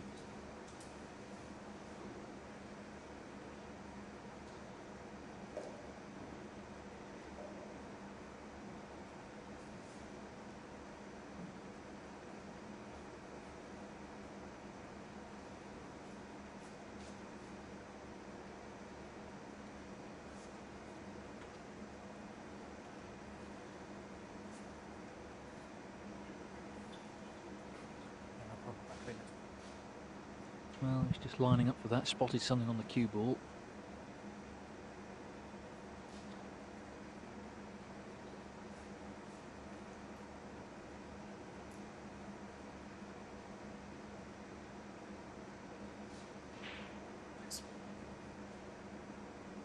Big shot this in the frame. He's already 40 in front.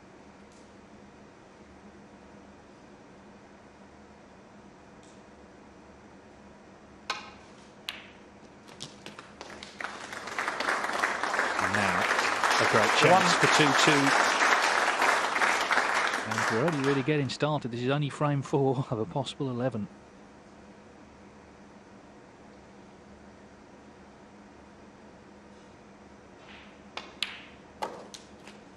There have been a couple of one-sided matches between them. The last one was, but I think we all expected what we've got tonight, which is a real tussle between these two great champions, each a full-time world champion.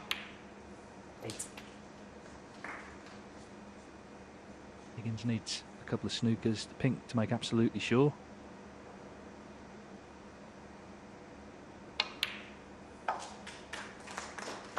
So we're going to be all square, and this match is going to take some winning. 14. Mark Selby started the night with that 140 total clearance. Since then, there's been a lot of high-quality safety. 15. You'd be relieved, though, to win this frame after what happened in the last.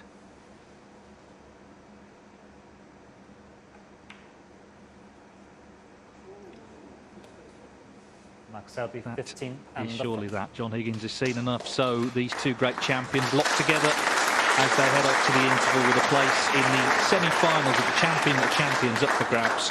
Mark Selby and Joh Higgins are all square at 2 each.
tonight.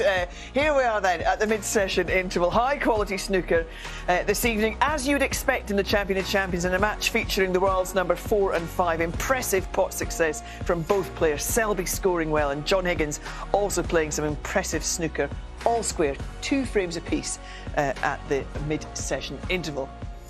Alan McManus and Stephen Hendry enjoying this one. We knew it was going to be a tight match. We predicted that. And Stephen, you know, predictably, I'm going to ask you at 2-2, who'll be the happier with that? Do you think Selby's marginally happier to go in all square, having been trailing 2-1? Yeah, definitely. You're 2-1 down. You don't want to be 3-1 behind, going into the interval. So he would definitely be the happier. And obviously the way he scored, that 140 was magnificent. It looked like it was going to be a classic. 140 from Selby. Joh Higgins gets in the next frame, 57. But then it just got a bit scrappy. And I mean, some of the safety play, very clever. I mean, it was going way over my head. Alan was salivating in the green room, but it was going way over my head. But yeah, it's real. It turned into real tough match play. I know, and best of 7 frames, really, to see who gets into the semi-final. Let's take a look at the first opening 2 frames here. As Stephen says, starting off with that fantastic break from Mark Selby. Yeah, it was, and it was on the back of this little... Mark's got a safety shot here that he's got to hit a red. He's got the warning from the referee, so he's got to hit a red. So he's forced into playing thick off the pack and the cue ball up into the corner, and sometimes that's a dangerous business at this level with the high IQ that both of these guys play safety shots. Unfortunately for John, he plays a bad one here. He tries to get it sort of on the thin side of half ball. He gets it thicker than half ball, actually, so the cue ball stays down in the danger zone, and Mark puts together the 140. This is frame ball. This was good signs early on because he sort of took his medicine off the initial colour there to leave the mid-distance red. He's been very good at that all match long. He just put in the finishing touches for the 140 there. That was a terrific shot to sort of dot the I's and cross the T's of that. And into frame 2. John, we've seen this earlier against Hossein Bafide. I thought he had a chance there of playing blue into the pack. But he's thinking, no, I'm going to be a wee bit more precise, need a foothold in the match. I didn't want to go into the pack. And then he does go into the pack on the verge of winning the frame. And you see him going back to his chair and he has a little grunt to him saying, oh, I'm not feeling that tonight. So at that stage, he was just happy to get a foothold, and he eventually did, winning frame 2. And there they are up in the practice room, just keeping loose and getting ready to really close this one out. And as we've said, it's beautifully poised here. Let's take a look at the 3rd and 4th frames, Stephen, particularly in that 3rd frame. You called it earlier, a hot shot. Well, I mean, this is going to be tough to beat. What did you like about this? This is going to be tough to beat. I mean, this is, what, 2 or 3 out of 100? You're aiming down in the cue ball. The cue ball's pretty close to the ball cushion. To get the screw back on the cue ball as well, back to ball, and that was the shot that ultimately should have paved the way, really, from winning. But this misread comes out of nowhere, really. He looked at it as if possibly it ran off. I don't think it did, but it was a surprising miss. But the unforced errors started to creep in from both players. And this is a collector's item from Mark Selby. When he's snookered, you very rarely see him miss the object ball. So that really was something that you don't see often from Mark Selby. And he is, as I say, the unforced errors creeping in. It's amazing when one player starts to do it, it tends to feed to the other player. John will be pretty disappointed with that miss and the red, especially when you go 2-1 up. This is a nice little shot. It looks easy. I had to put a little bit left-hand side to sort of square up the angle to pot that red. And this is the final red that sort of, makes sure the frame. But yeah, they're both in the practice table. Maybe lost a bit of rhythm the last couple of frames. The last 2 or 3 frames were both half an hour-ish, so lost a wee bit of rhythm. Yeah, and you look at their average shot time as well. Joh Higgins, 28 seconds. That's slow for Joh Higgins. That's a great point, Jill, but there's a combined 6 pots have been missed in over an hour and 40 minutes of play. So, yes, the rhythm's been lacking slightly, but the standard and the IQ is so high with both of them. They're fighting, the big fight every time they get to the table to create that opening. We'll be back out very soon. Coming up on the other side of the break, we'll get the conclusion of this group final. It's 2-2, Mark Selby against Joh Higgins.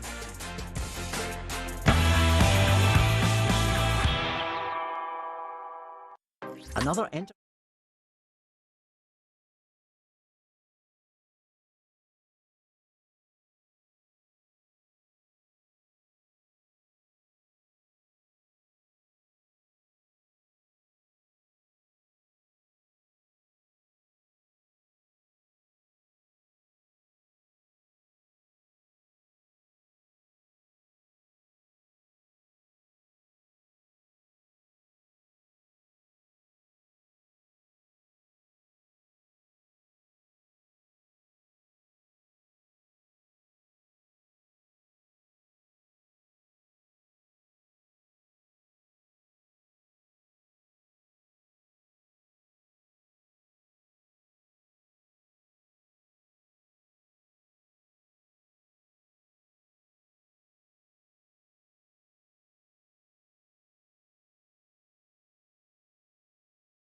Welcome back to the University of Bolton Stadium for our first group final in this year's Champion of Champions.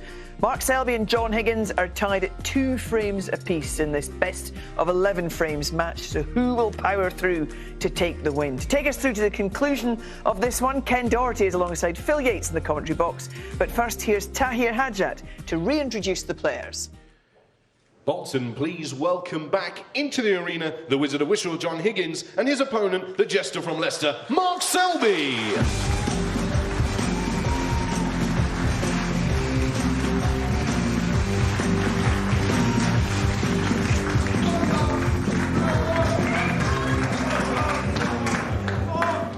Now, please, the frame. Joh against the back. Given that it's Halloween, given the progression of the match so far, we could be going well into the witching hour with this one, if it goes all the way in terms of the scoreline being 6-5 at the end. And I think with the competitiveness we've seen thus far from both of them, the fact that the first 4 frames have been shared, who's to say it won't be 6-5?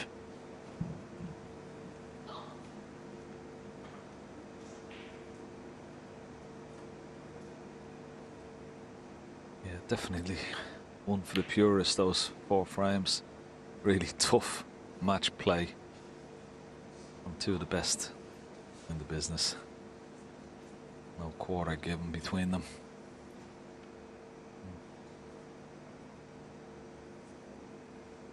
Really hard fought. Apart from that 140. It's been a bit scrappy from the 2, you'd have to say, but really excellent safety from both players, and that's what you'd expect.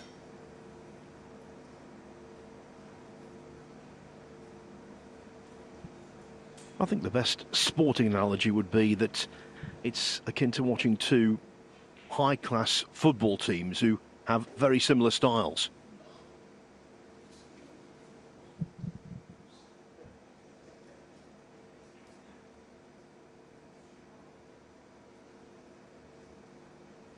Disturbance in the crowd, but okay to resume. Yeah, I think both trying to master each other, and I think that's the. Would you like to go outside for a second, please? I think that's the Sorry. The intriguing part of this match is that who's gonna. Thank you. That's all right. Thank you. Out sort of box clever the other.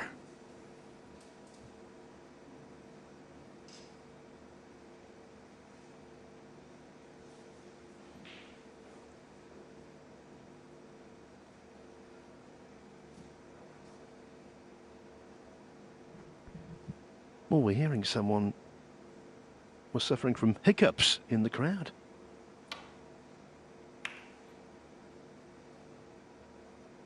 With pot success rates of 96% and 94% respectively. Not many hiccups on the table though, Ken.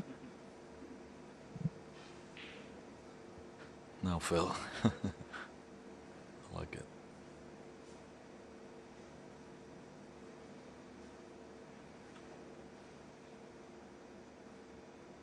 Now, just eyeing up.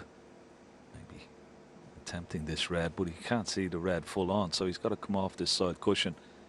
But as you can see, the red is quite a distance away from the pocket here.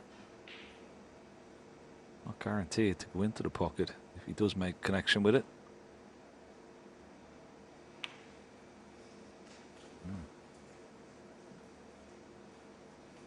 Now, has he left the red here? Possible red into the right centre. Not quite sure. Is he going to have a look at it? The red just above the black. It does go into the right centre pocket, and he was just having a look to see what he'd leave. But once again, there's the red. Doesn't want to take it on, doesn't want to chance it. Keeping it really tight.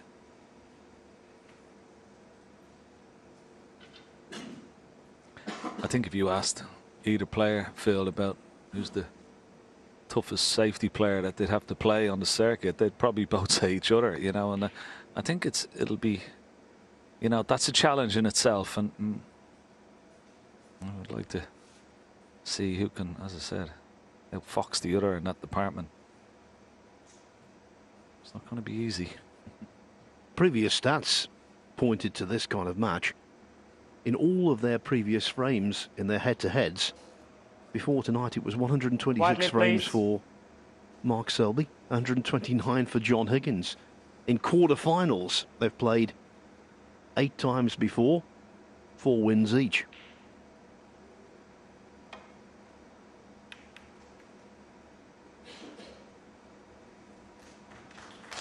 Even shots like that, I mean, it may look very simple, but certainly not.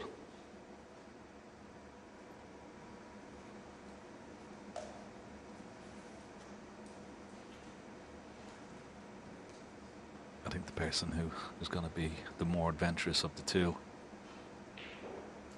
go for their shots, not try and get involved in this safety battle. I think my gut feeling is that's the player that's going to come out on top.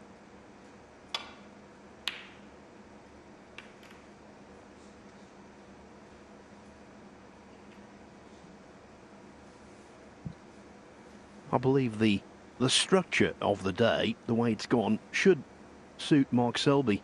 He had that relatively comfortable 4-0 win, whereas Joh Higgins, who was on second this afternoon, only beat Hossein Vafai 4-2.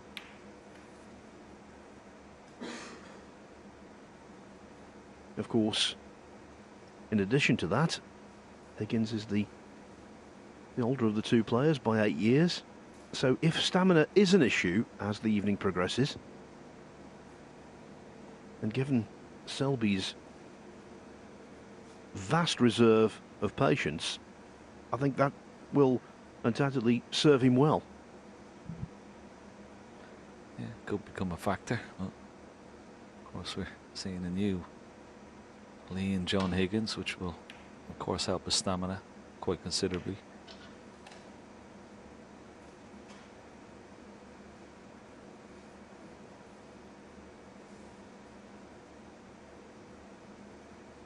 Once again,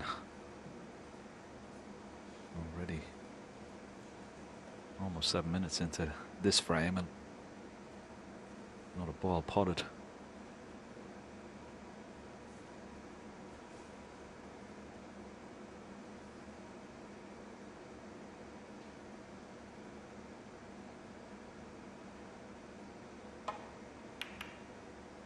Big target behind the yellow and brown here. Just didn't get enough spin off that left-hand side cushion just to try and get over behind the yellow and brown, but still pretty good.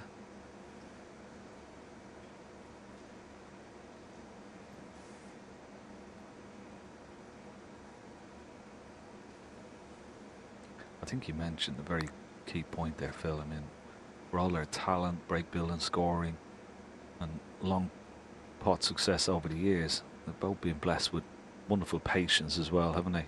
Great temperament, both players. Good pot. How's your look? 1.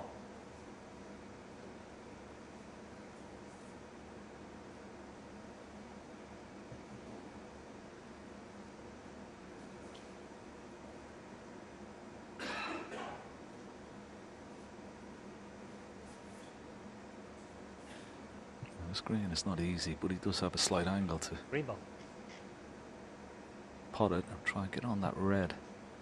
Maybe the one above the black here. Yeah, it wasn't easy. Has he got on the red? Joh I Higgins. think he has. So a chance for Mark Selby.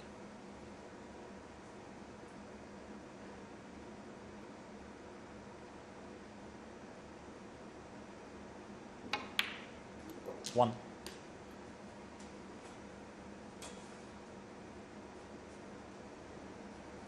It wasn't easy, that green. What was one that you would have expected Joh Higgins to knock in? 8.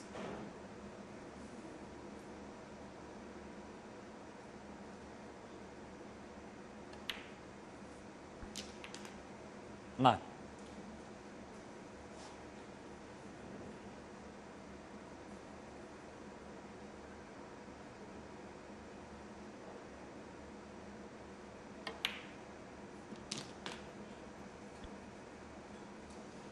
It wasn't an eye-watering performance against Lee Walker. He 16. made breaks of 82, 47 and 88. Looked pretty efficient. But I think generally, Ken, 17. he's coming slowly back into the form we know he's capable of.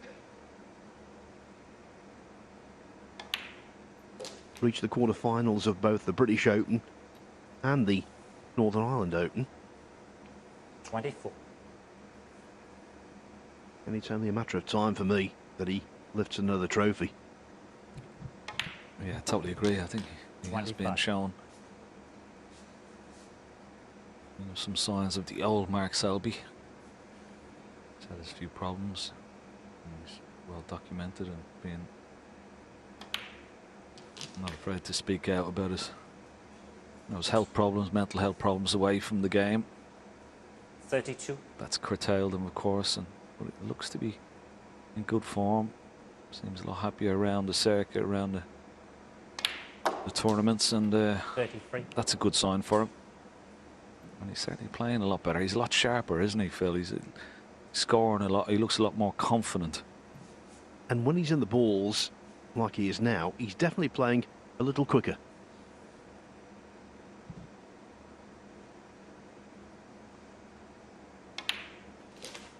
I think there was a period where he was second guessing himself and looking at a lot of different shots. Not 40.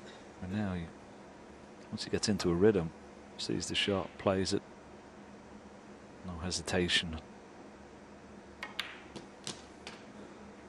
41.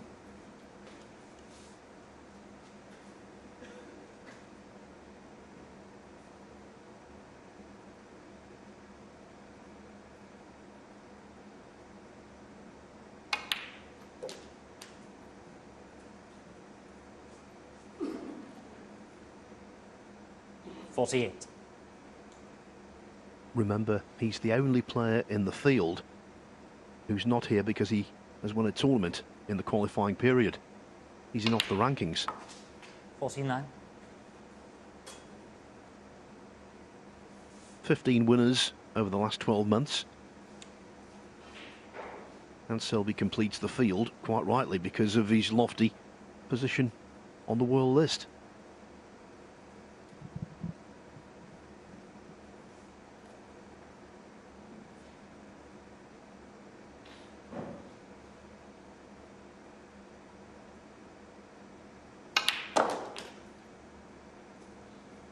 Wonderfully cued that. Beautiful positional shot right through the cue ball. 56. Zip on it. Bring it out for this red. Just left of the pink. 57. It's not. He hasn't knocked any more reds out, so may have to play into the pack here. Black will put him 63 points in the lead. Oh, too much. Too much arc on the cue ball. End of break.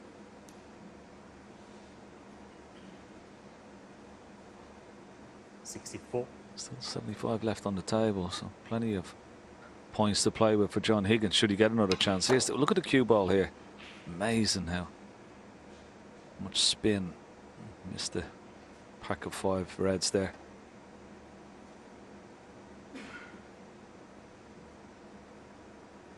Mark Selby.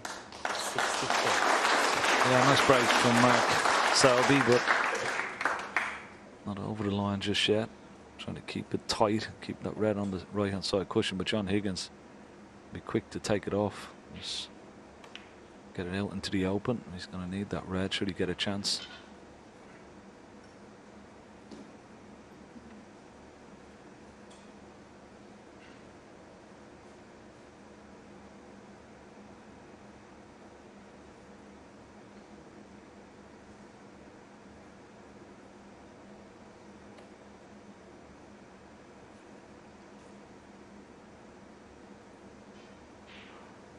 Might be worth taking this red on here.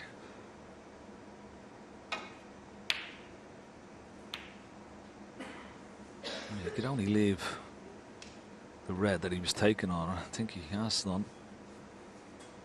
But it was worth taking on because if it goes in, it just needs the black to leave John needing the snooker. However, that double kiss makes this red cuttable.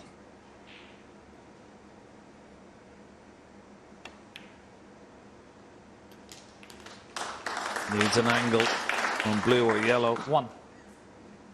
He's too straight on the blue, I think. Unless he can screw it and just miss that left middle pocket.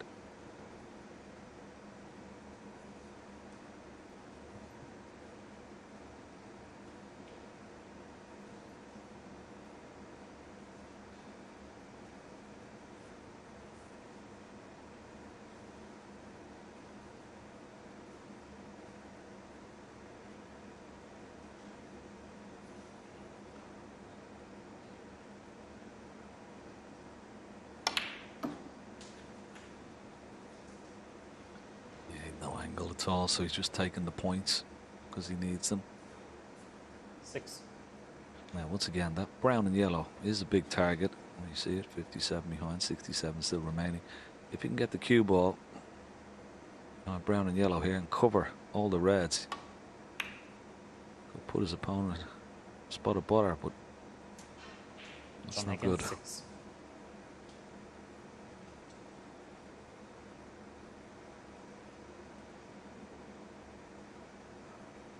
Selby will be cautious here, mindful of the fact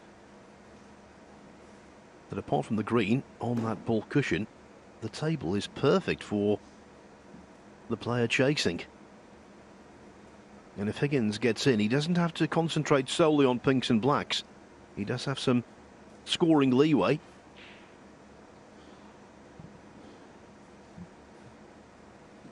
Yeah, he's a bit reluctant here.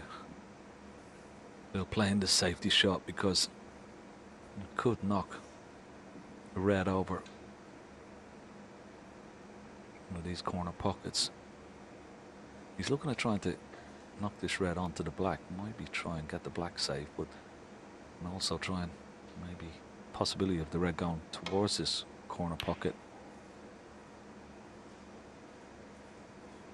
But he's left the chance. Okay, it's not straightforward, but it is a chance for Joh Higgins to knock this red in.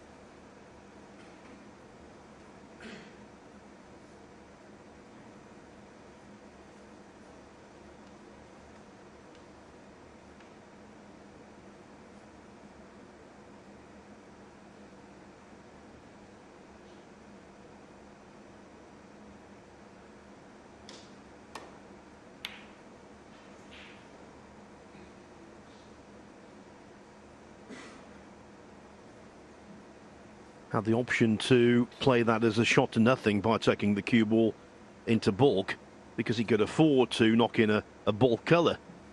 The only problem is the red didn't go, and neither did it come away from the pocket.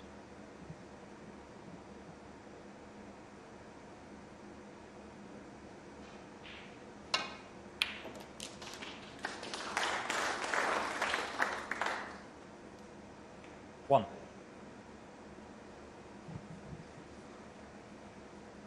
It's Halloween, and this is going to be a fiendish snooker.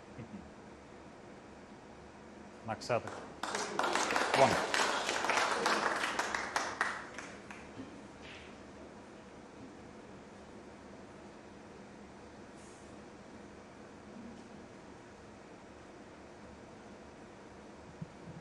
Has to make contact, and what a horrible, horrible escape this is.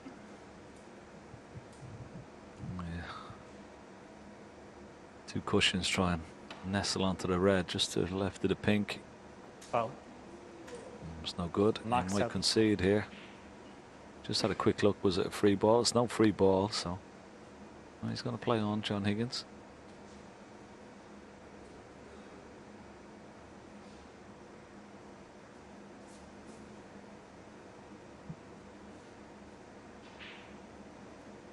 Yeah, 62. in front, 59 remaining. It's only one 4-point snooker. So. But this looks a good cue ball here. Oh, just hit the brown. Thought it was going to sneak right by it.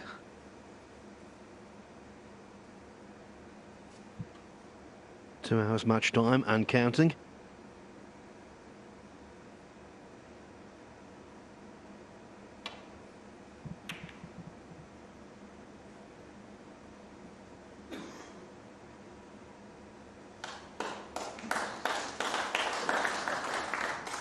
But of course these two can invest everything into this evening because they don't come back, the winner, until Friday.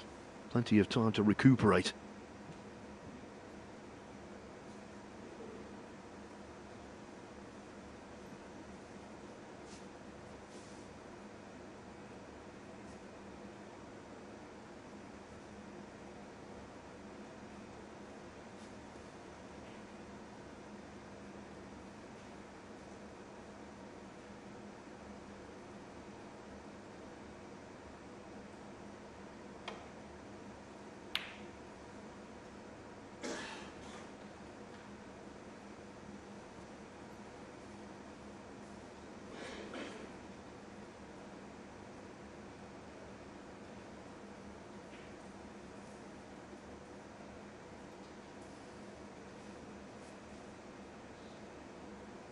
He's having a look at the scoreboard. He needs 4 reds, 4 blacks, and 1 4-point snooker. So if he takes this red on into the left centre, he'll only be able to pot.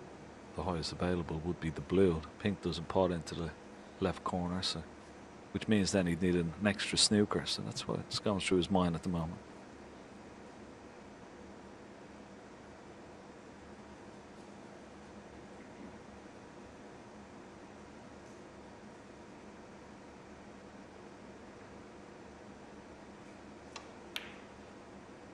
He's got it.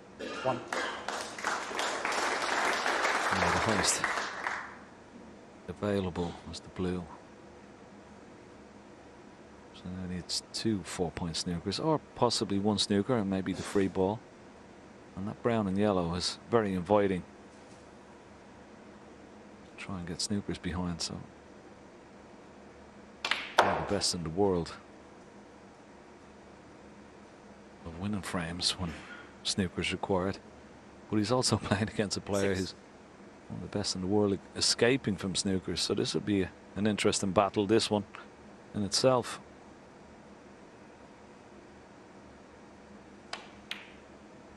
Seven.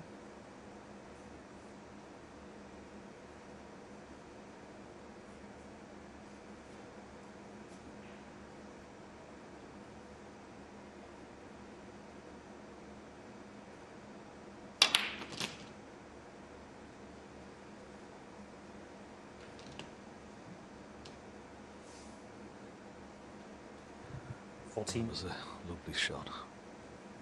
Judging it perfectly off 2 cushions. Now he put this red and black, but you would feel he'd keep the last red on the table.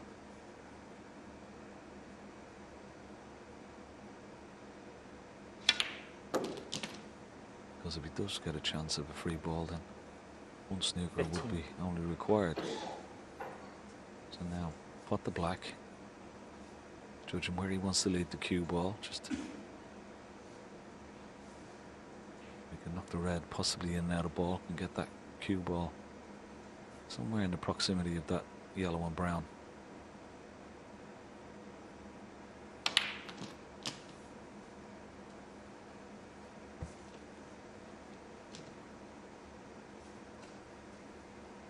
$22.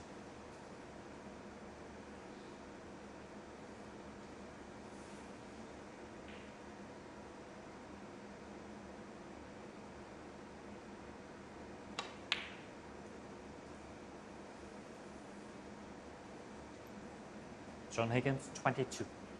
Yeah, you saw his head drop there, Phil. He'd be very, very disappointed. That was a big target for someone of John's class to miss. And he knows against Mark Selby you don't get repeated chances.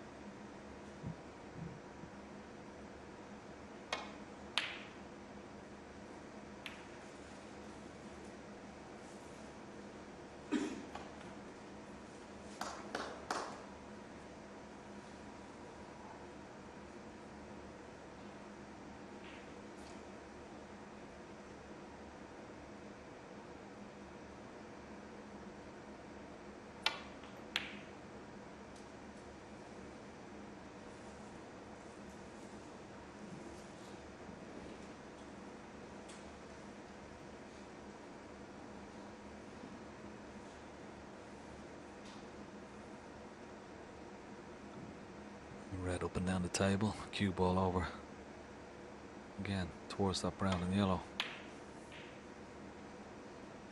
Has he got the pace? Oh, just a little bit short.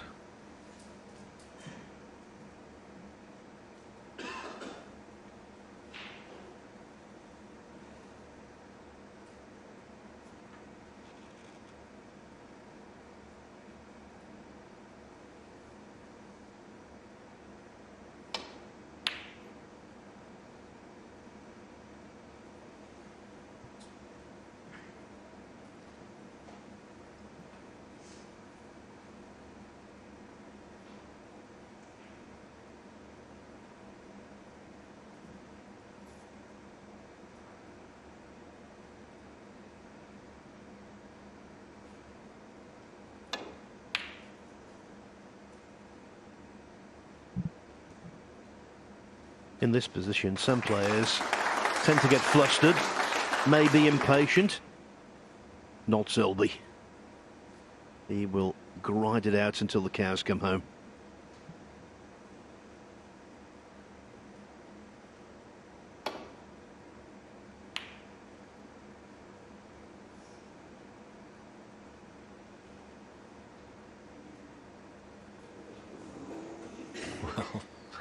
Have a look where the red's finished now. Has he got the snooker?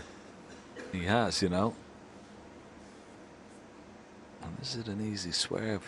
It's actually, the swerve is a lot more difficult when you have to swerve around the ball that's halfway down the table. If the pink is a lot closer to the cue ball, it's a little bit easier, but it's going to get the right amount and judge this perfectly. Oh, well played. Good shot. One. And that surely is that. One in the frame. Marcel. Yes, Higgins concedes immediately. The cornerstone of Selby's success in that frame was a break of 64. Then it became tactical. He's back in front at 3-2. Another great show? That's just the job.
Welcome back to the first evening of the Kazoo Champion of Champions, where two hard, uncompromising match players are butting heads at the moment.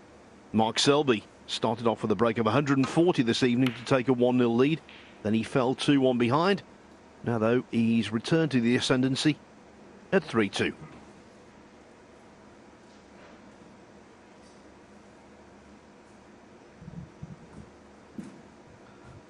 Hasn't hit the cue ball behind the yellow. Possible pot. with a bit of safety intended here for Joh Higgins.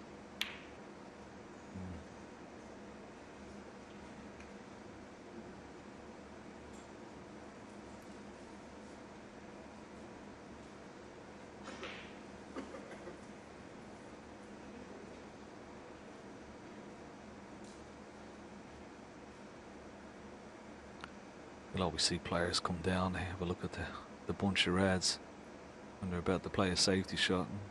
And the reason is that sometimes maybe a plant there that would plant the red towards, on this occasion, the right corner pocket, and they don't want to do that, so they just make sure every time. You see Joh Higgins coming down again. There's a possible plant here, the two reds above the black. Maybe a plant into this corner pocket. There's a little bit of a gap between the reds.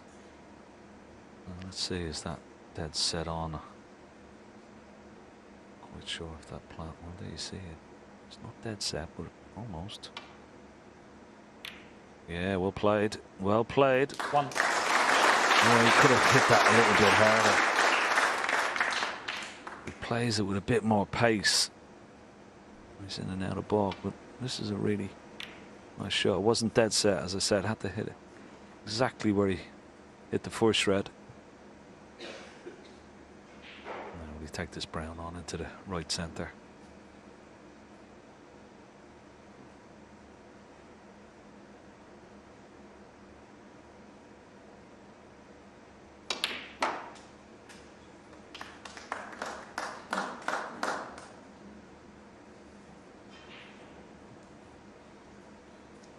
Five. Yeah, good pot, but next red is not going to be easy. He may take the red into the left centre pocket and stay on the black. Wouldn't be leaving anything, so less pressure on this particular shot.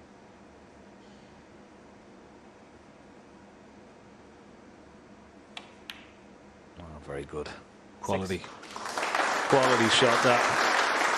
It is such a narrow pocket entrance, and he made that look easy. 3 great pots to get in, and now he really is in.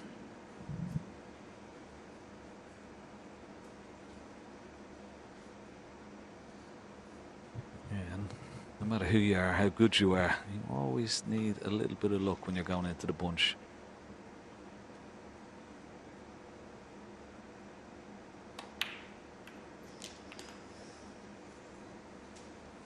That occasion didn't go in full-blooded. He was just trying to play a little 13. cannon on the reds, but it was over, hit the cue ball.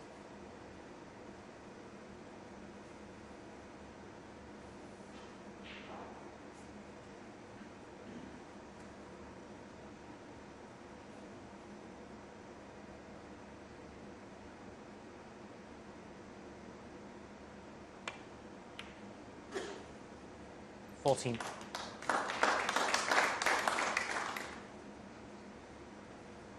Once again, great control. Digging down on the cue ball to hold for the black. Just sit still, please. Thank you. Yeah, someone moving in the crowd. It's very off-putting when you're down on the shot. Only slight movement there. Take your eye off the pot, so he's done well to get back up off it.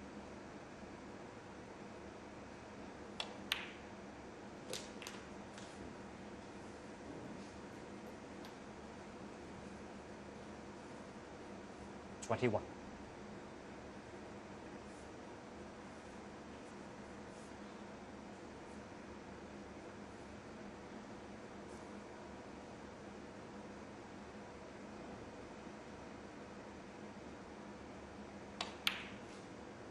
$22.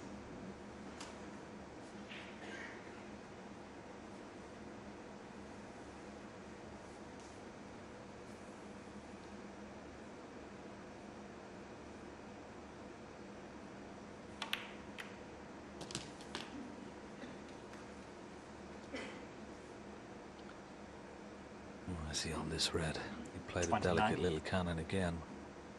We may have to use a little bit up right hand side. See, just a slight bit of right hand side, just to straighten up the cue ball. The red, 30. lovely.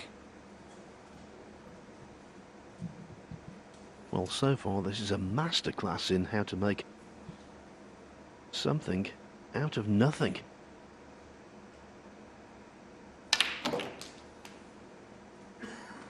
Even more so now. 37. Yeah, that was a beautiful shot. Always knew he was going to be on this red into the right corner. But he had to hit it with a bit of pace and just to keep the cue 38. ball away from the red so he'd have a clear path cueing. And he's done that. And we have to play another little cannon into the reds and hope for one of these reds into the left corner. Yeah, lovely.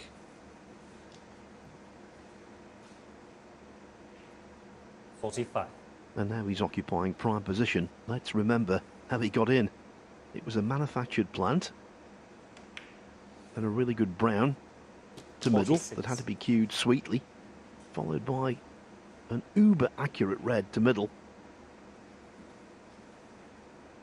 And now he's reaping the rewards.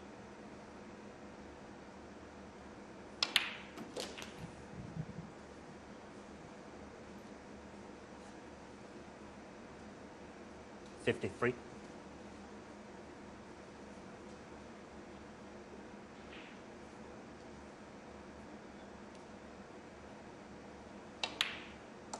$54. Yeah, it's quite noticeable. Both players have upped their pace a little bit. And as I said, you have to be aggressive, and certainly John was aggressive in his shot choice, particularly in the early part of this. As you mentioned, Phil, the brown to middle, the red into the left centre.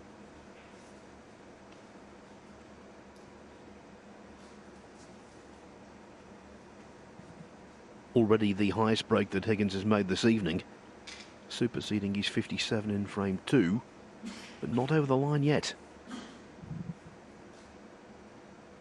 Thanks. 60. Yeah. Yeah, he's just a bit short with the cue ball. Wanted it over further in the middle of the table so he could reach it without having to use this extended rest and extension. So he's got to pot the red, maybe find the gap between red and pink, stay on the black into the same pocket.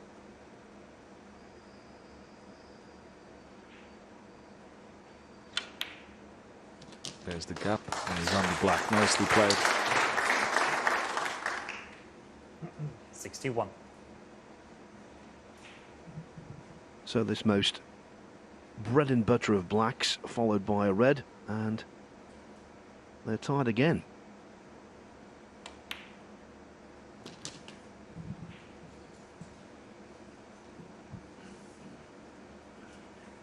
$68.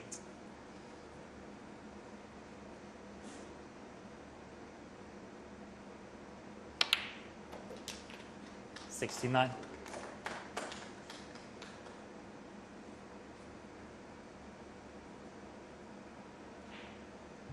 I'd like to hit the two reds in line with the pink here. Yeah. So that brings the pink into play. Well, it did. That's a lot on the top cushion, but still. 74. Yeah, just those two reds, just they're all very close together.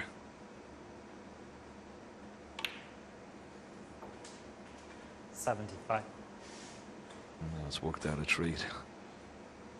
Selby can't chastise himself too much over the loss of this frame.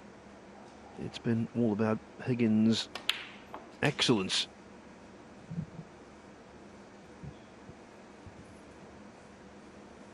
$82.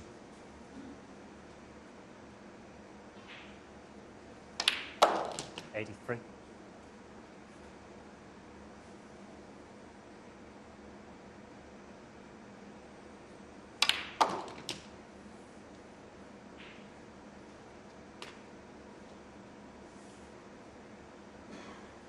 $90.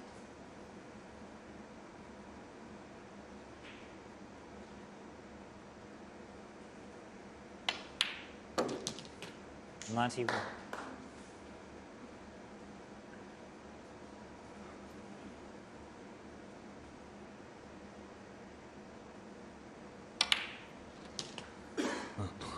it's all started with a wonderful plant. And he picked out, and here it is. 98. Got it really nicely. 99.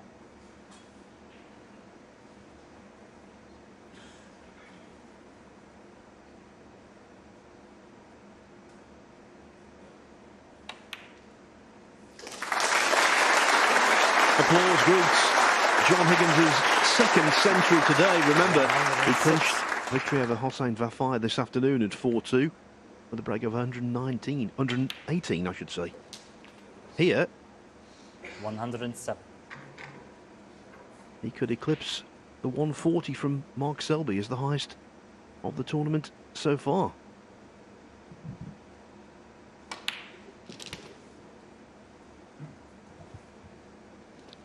Yeah, it's been a wonderful break, hasn't it? 114.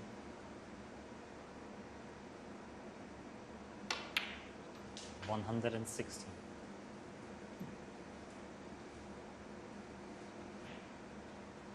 We've had everything, haven't we, Phil, in this match? And a lot of long bouts of safety. Great match play. 140 from Selby. Impossible. 141 here from Joh Higgins. Wonderful stuff.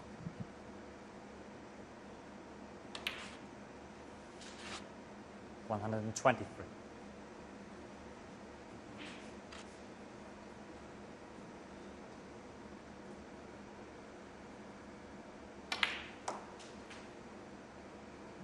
$128. Well, anywhere but straight. And he got an angle. Well, he doesn't have an angle. He's just got to drop this in. Leave a very tough cut back, black into the corner. Watch the cue ball. It could go very close to the left centre as well. It was brilliant from start to finish. You will not see a better total clearance than that. The highest break Joh Higgins has made this season. More great entertainment? That's just the job.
He is a member of the class of 92, Joh Higgins, a prominent member.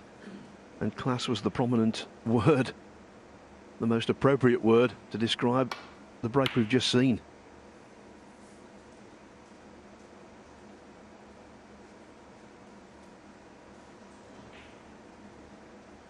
Not very often you see two 140-plus breaks in the same match, certainly in the first 6 frames. Especially from two different players.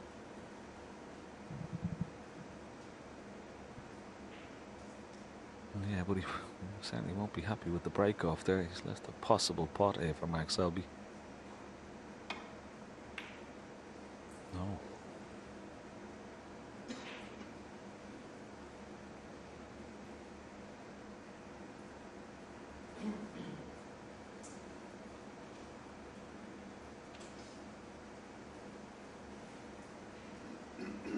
Now, will he play the red into the right centre and try and go down for the black or hold for the blue? It looks like he may play.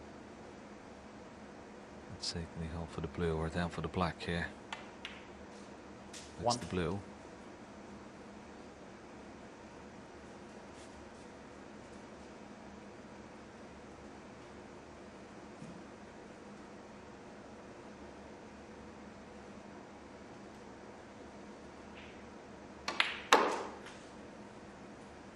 He's played this really nicely. Lots of run inside, right hand side off 2 cushions. Look at that for a positional shot. 6.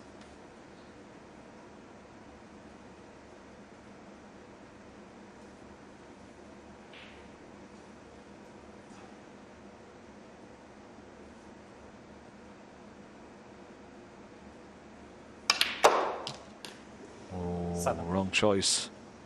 Wrong choice for Joh Higgins there. Tried to screw off the side of the pack, bring the pink into play.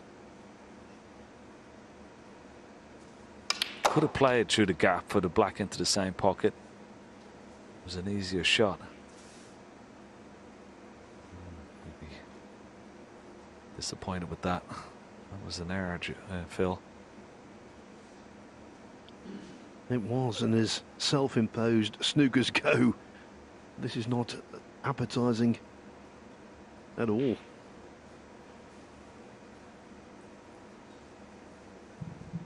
Yeah, the problem here is if he plays for the black here, and if he hits it almost full ball, he's bound to leave Mark Selby one of those 2 reds. This is missed, so that'll be put back. Foul and a miss.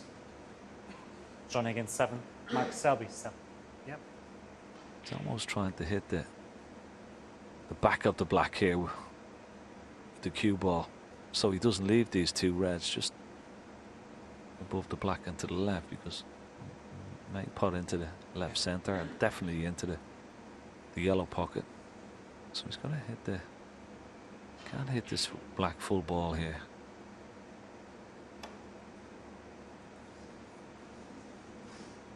Foul and a miss. Mark Selby 7. Yep. Be put back again. And there's no warning here because he can't see the black full ball.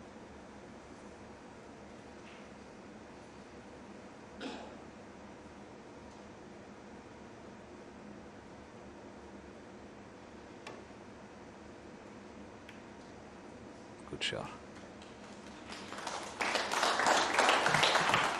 And where he was, in the end, well worth 14 points. That's the trade-off.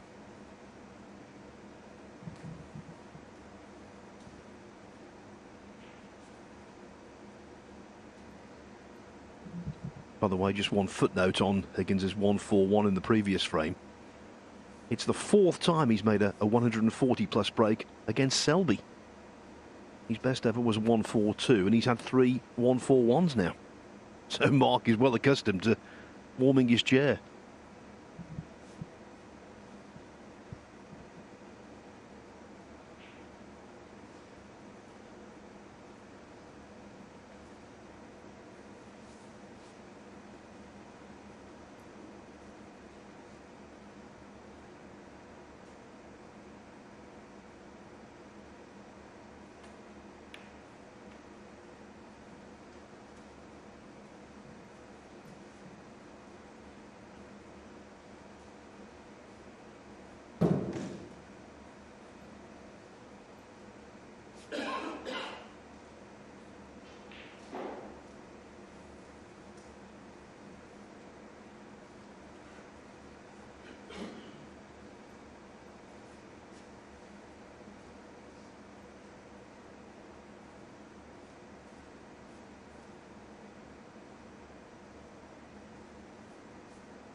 1. Have some of that.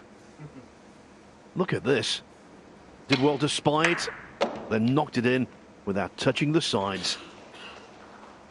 Screwing back off the bunch just in case. And of course, when you do that, naturally, you spread those reds far and wide. What a good chance this is. Yeah, it was a plant in the last frame. I got him in. Another plant in this frame, and 3.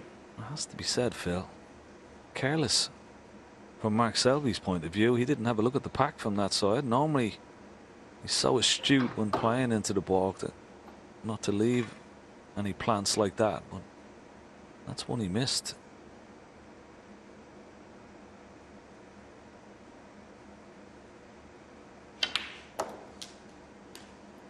And that will hurt him even more. 4. Should John go on and win the frame from this chance?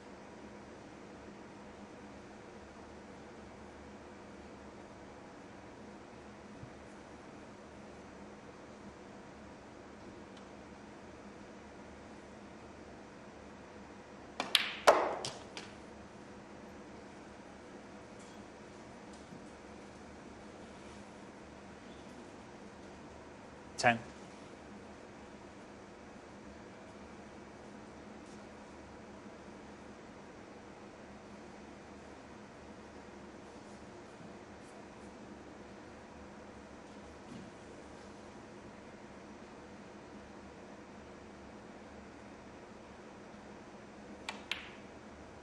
$11.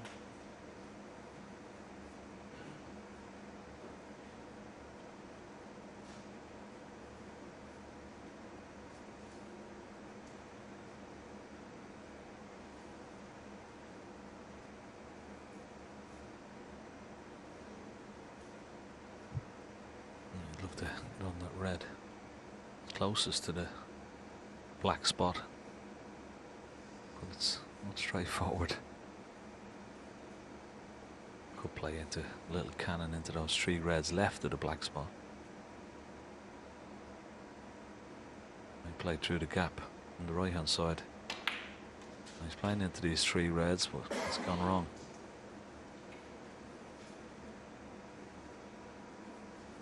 Needed to hit those reds on the right hand side of the, as we look.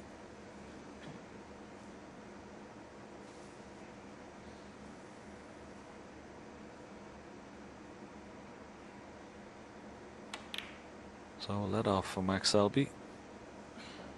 Joh Higgins 16. Yes, Higgins leaving the table with only 16 points added to his tally. That will come as a source of major relief to Mark Selby. At least, though, Higgins overcame the disappointment of losing position by playing what appears to be a very useful safety. That's really key. You see so many of the younger players, when they drop out of position, Ken, they're so despondent they can't really focus on what they need to do next, whereas these two accept it and then get their opponent in trouble. Yeah, it's also like, you know, even for amateur players that maybe watching tonight, that when they do play a safety shot, run out of position, put as much concentration into playing the safety shot as they do a difficult pot, and that's what these 2 guys do consistently well. It's a simple little shot, but very effective, that safety shot. And he has Mark Well, a bit of trouble here. Joh Higgins 4. That was the dress rehearsal shot, Ken. He was testing the waters there with that one. Now he'll make the necessary adjustment. Dipping his toe, Phil. Yeah, he's trying to hit the 2 reds that close together, directly above the black. Just a little glancing blow off one of those. Get the cue ball back down towards the bulk area. So 2 cushion escape, just missing that red on the top cushion.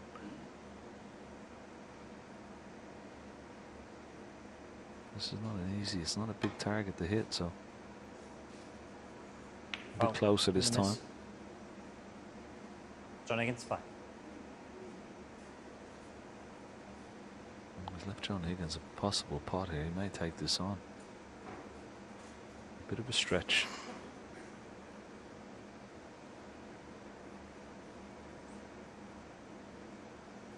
But if he gets it, he could be on the black here.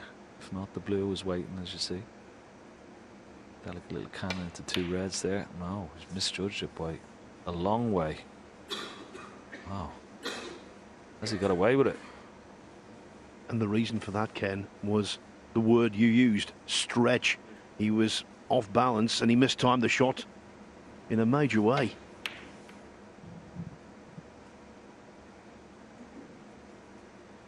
Oh, he's had a bright result there. He hasn't left any red. It doesn't look like straightforward into this corner pocket. He's got away with one there.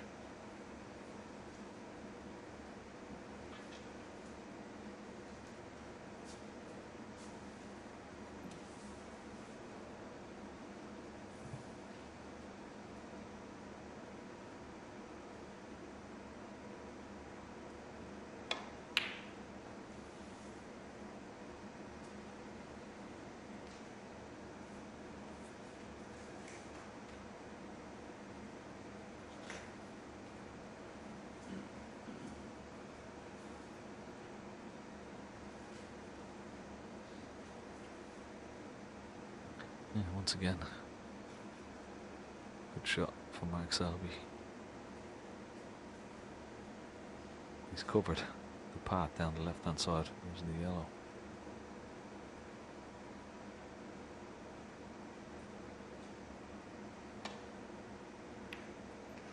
Ooh, that was dangerous. He hasn't got away with it this time.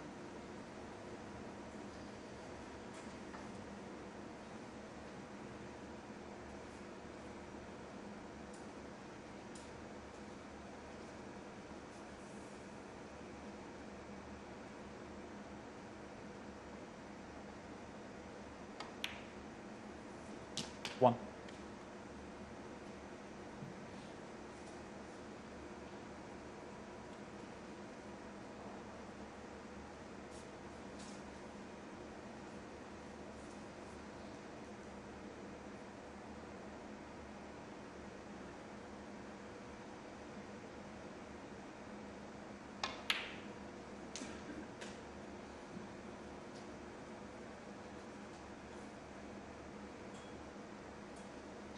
Four.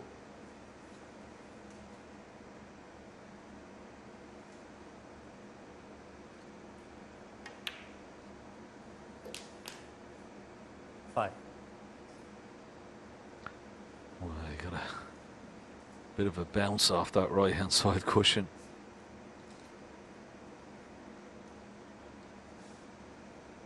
Let's have a look at this again. Now watch the cue ball here. He's just trying to leave it for the pink into the left corner, but look how much that cue ball sprung off the cushion. A lot of margin for error, in all fairness.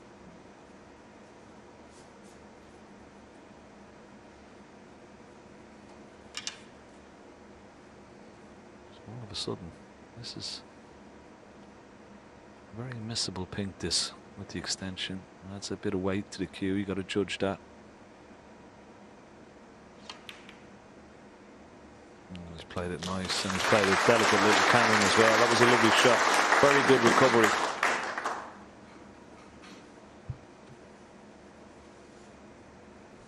Yes, because there's a sense of feeling aggrieved.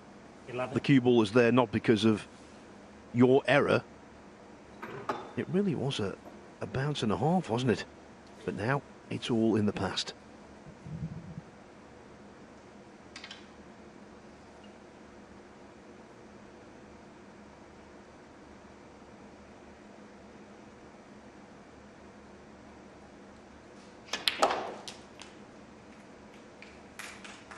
Well.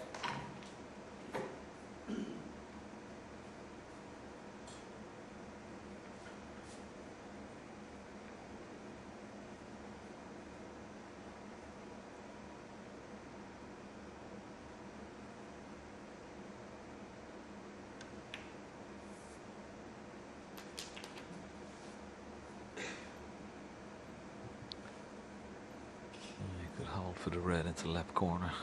19. I'd like to have been further across the table with the cue ball so he could get his hand on the table.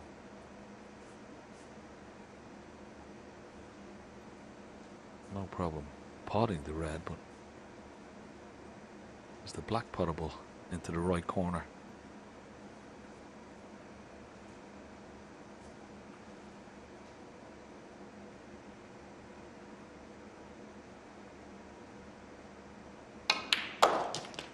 Wow, lovely shot.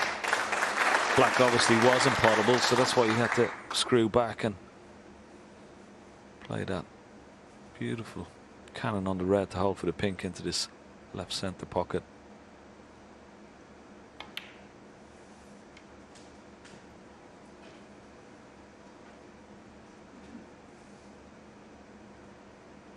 $26.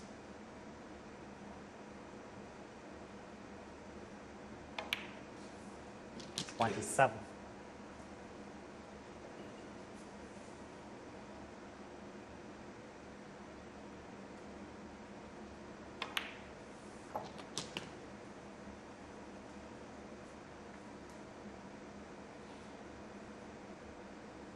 $34.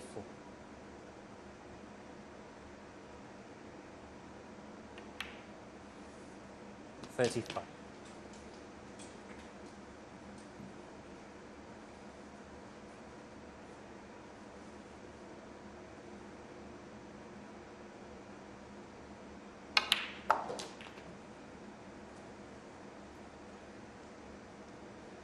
Selby moves 24 42. ahead.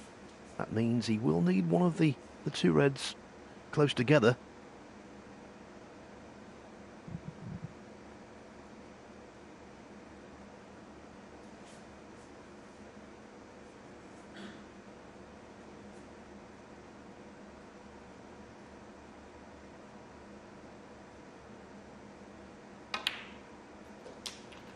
$43.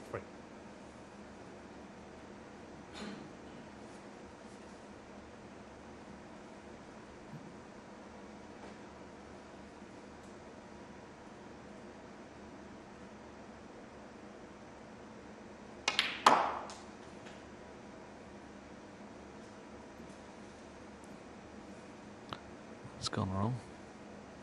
46.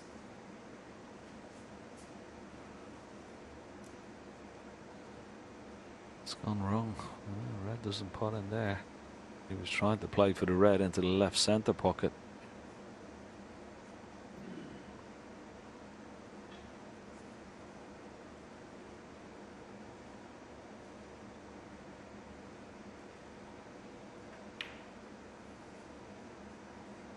Max out 46.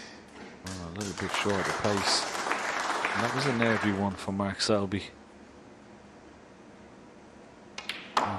Trying to get that cue ball further down the table so you could have the red into the left centre. Another shot up, but quite some margin now. We've already seen two plans from Joh Higgins, one in the previous frame, one in this frame. You could make this. This is definitely worth having a go at.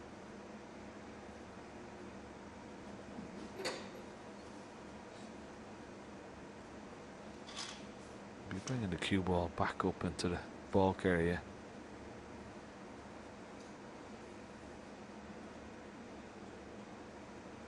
Well, it's definitely worth having a go because it could be a frame winner if it goes in.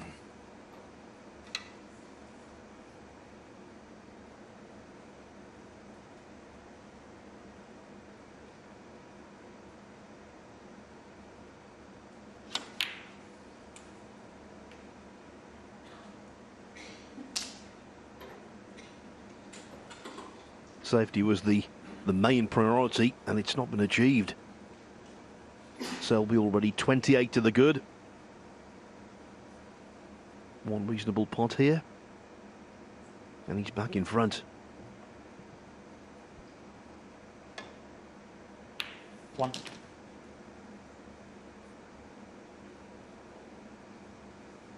Should I say one reasonable pot with position attached?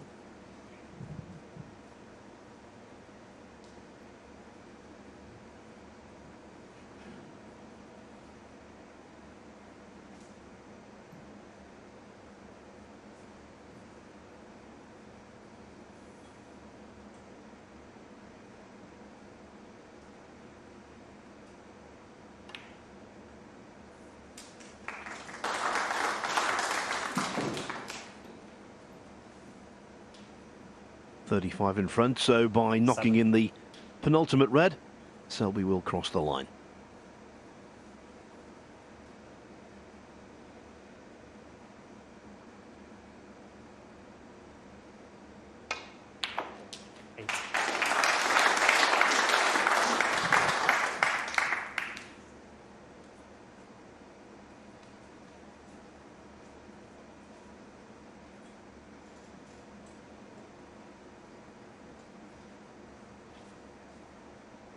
Blue ball.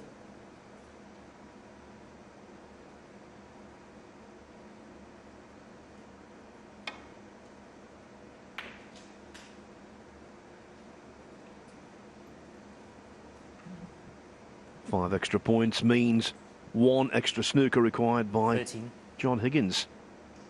He needs two of them.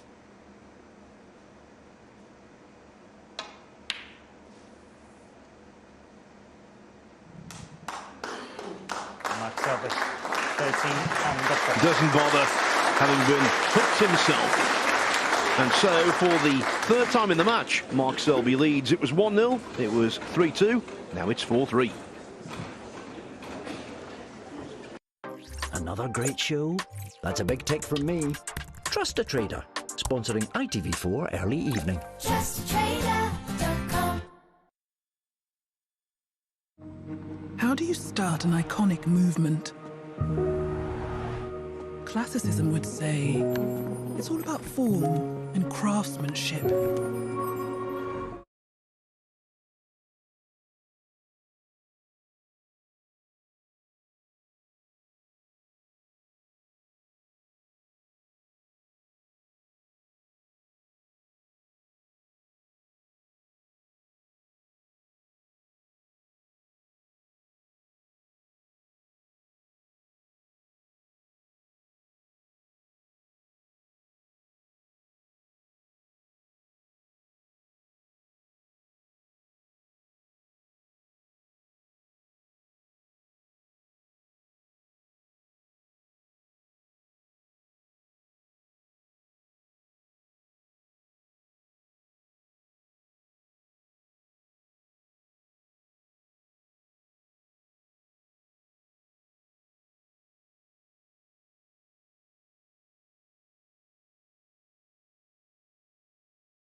Been keenly contested, just as you might imagine, considering the personnel on view this evening.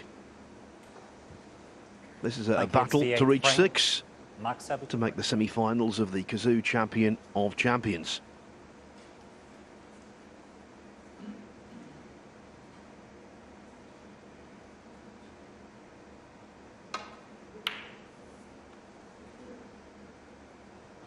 Another bad break off. This time from Mark Selby. Has he covered the red into the right centre? He has.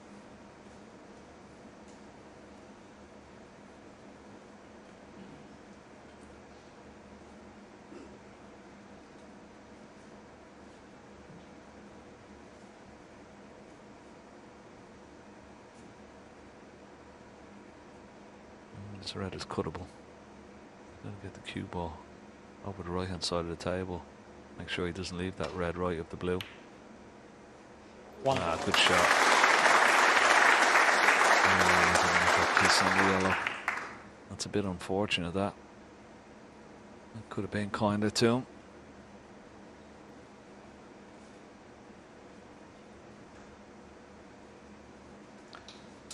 Oh, this is a brave shot. He's going to take the blue on. And I don't blame him.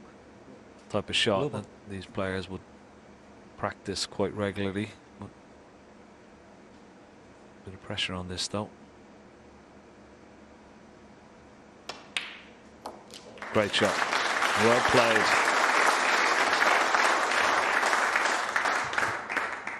He took on a blue similar to that, to the yellow pocket against Vafai this afternoon. Didn't really come that close, but that was 7. much more like it.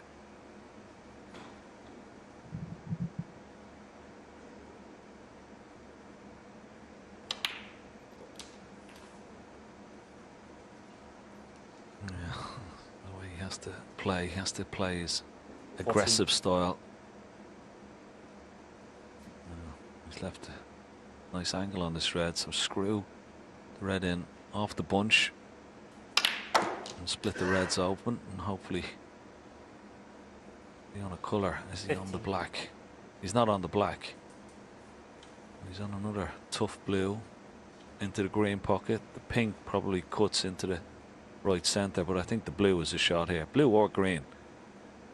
He's just potted a blue, a good blue. I won't mind taking this blue on. Blue ball. Is it going into the middle, or is he going to take it on into the green pocket? Looks like the corner pocket. Once again, pressure on this. Oh, well played. Great shot. A test again, passed with flying colours. Even though he's behind, I think he's looking pretty good.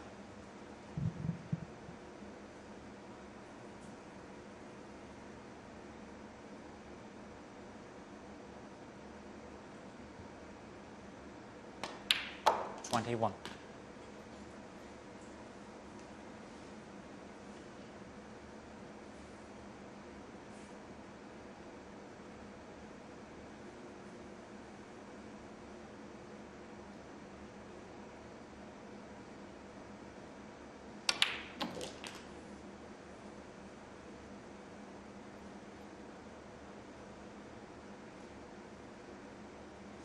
28. He's made his mind up, Phil, that he's going to go for the shots as well. He's not going to mess about. I'm not going to get much change out of Mark Selby.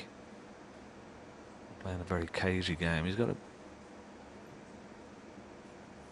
He sees the opportunity. He's got to take it. And same for Mark Selby.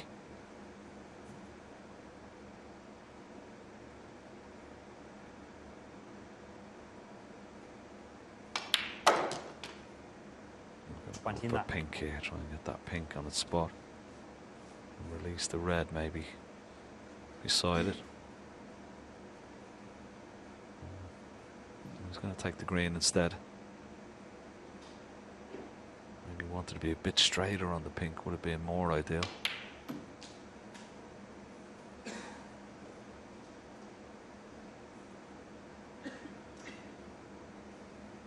$32.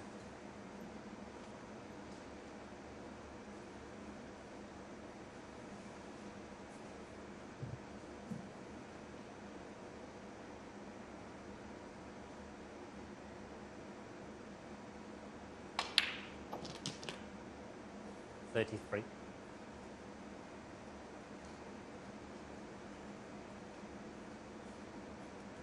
By potting ball colours, you're taking the breakup in small increments. But you're still at the table. You're still in control. And now the bigger colours will come. 36.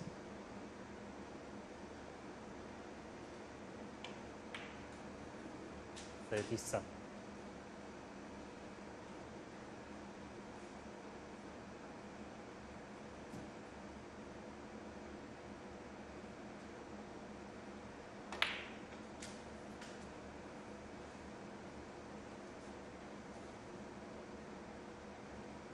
$42.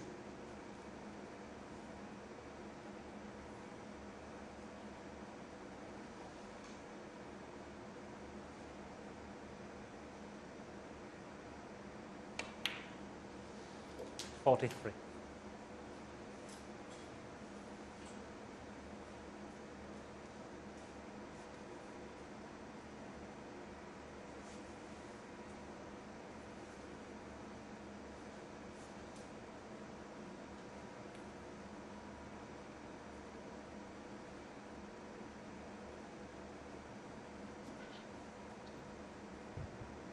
He's just contemplating which red he's going to take next. Doesn't have to go into the pack here. He'd like to clear up the two loose reds. The one to the right of the bunch and also that one left of the blue into the left centre.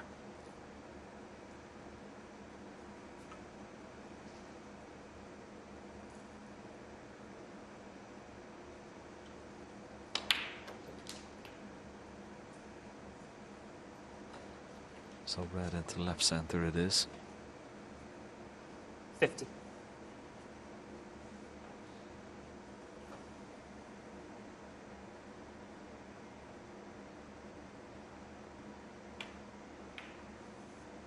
He's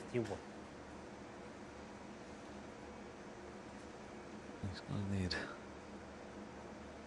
one of those reds. They're tightly packed around a pink spot. You play on the loose red here.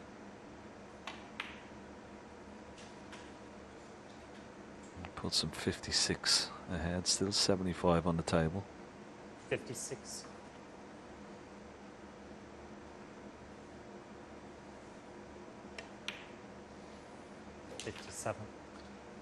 So this is on Mark Selby's only chance of getting back to the table. If this cannon goes wrong, he's going to knock at least one red out here.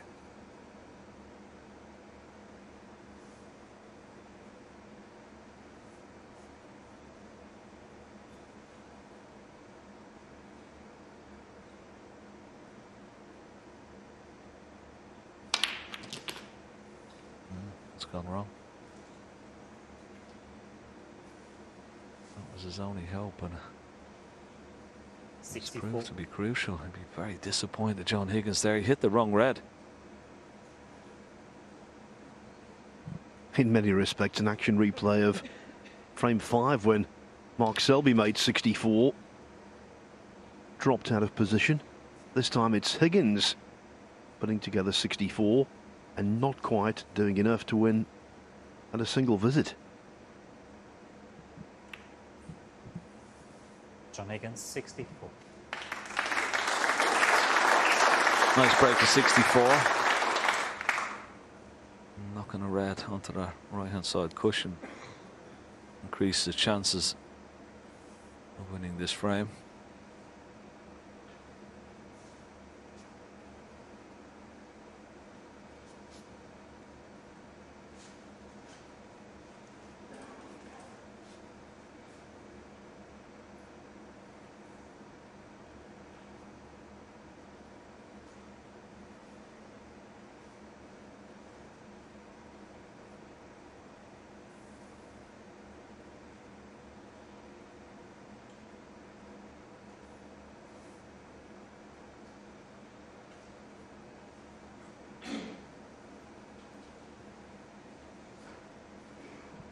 Now, has he left a possible double?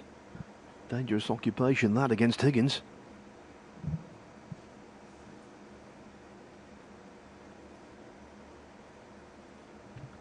I think the fact that that red is safe, Phil, though, he doesn't want to take that red off the cushion. Might try and knock one of these reds onto the right hand side cushion. That's exactly what he's done. Extra bit of insurance.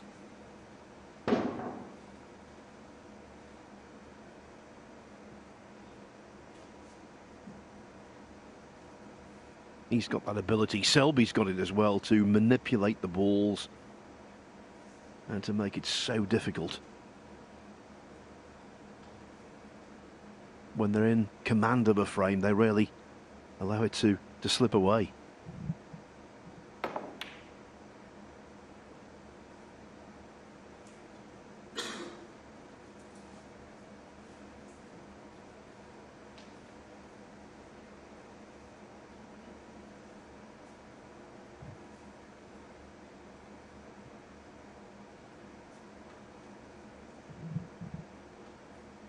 We're very close to being all tied up at 4 frames each, and it's 50% table time for both.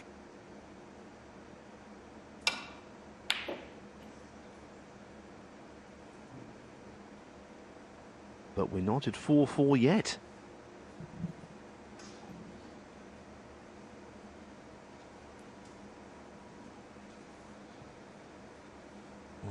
red just below the pink spot is available. You can get on the pink or blue here.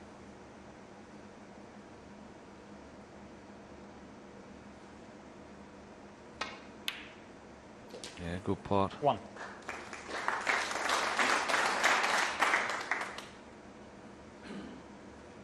So taking the blue, he'll be 58 behind, but still 59 remaining. Those 2 reds on the right hand side cushion. That's going to be the difficulty. 6.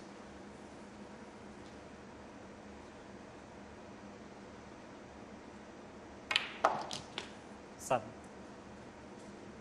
He has a nice angle on the black here. I wonder, will he try and play into those 2 reds? He could still be on the red above the black. Just quick look at the scoreboard here. Is he going to play into the 2 reds? Looks like it.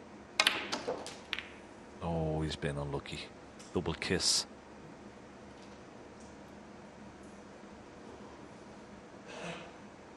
$14.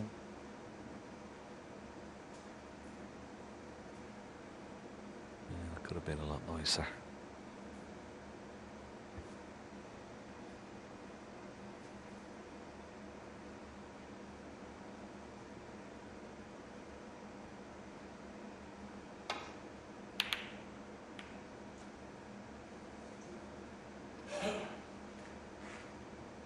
Mark Selby, 14. No, that's just a wonderful shot from Mark Selby.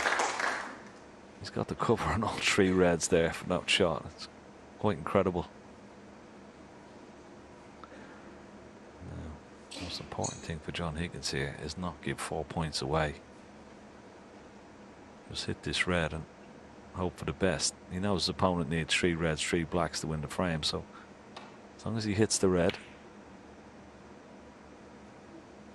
that's pretty good.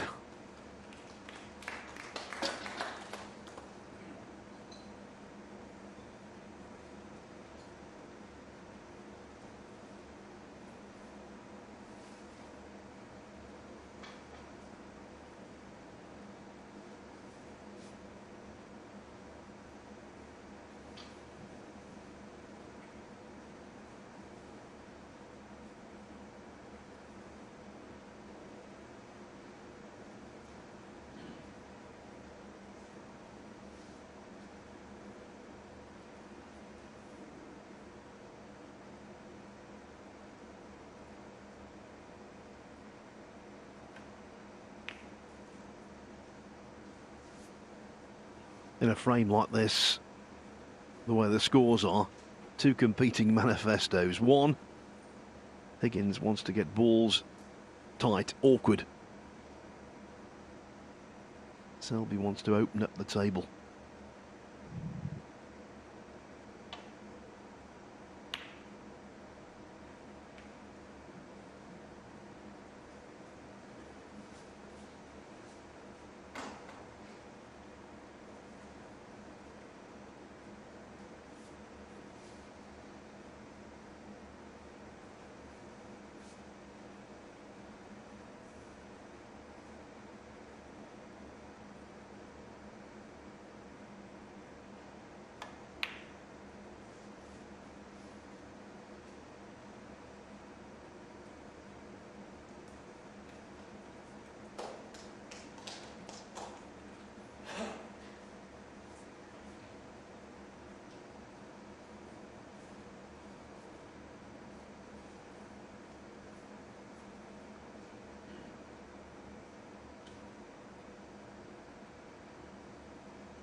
What a way to effectively wrap up a frame. 1. Definitive shot to nothing. Yeah, and bridging tightly off that ball cushion as well. That was excellent cueing from Joh Higgins. 4.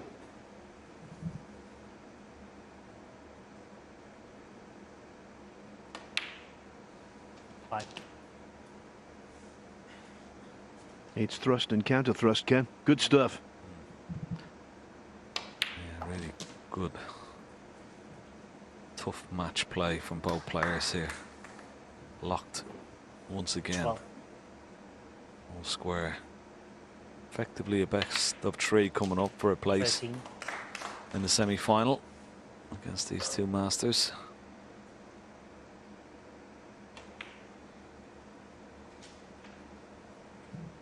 I think we were all saying at the start of the evening, weren't we? 18. We couldn't pick a winner. We had no opinion. And it's exactly the same now.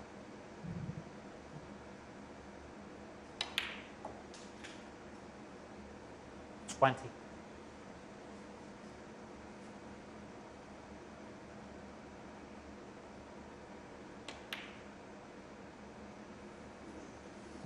$20. And the French. Joh Higgins laid the foundation with a break of 64. And then that flying red knocked in. Applied the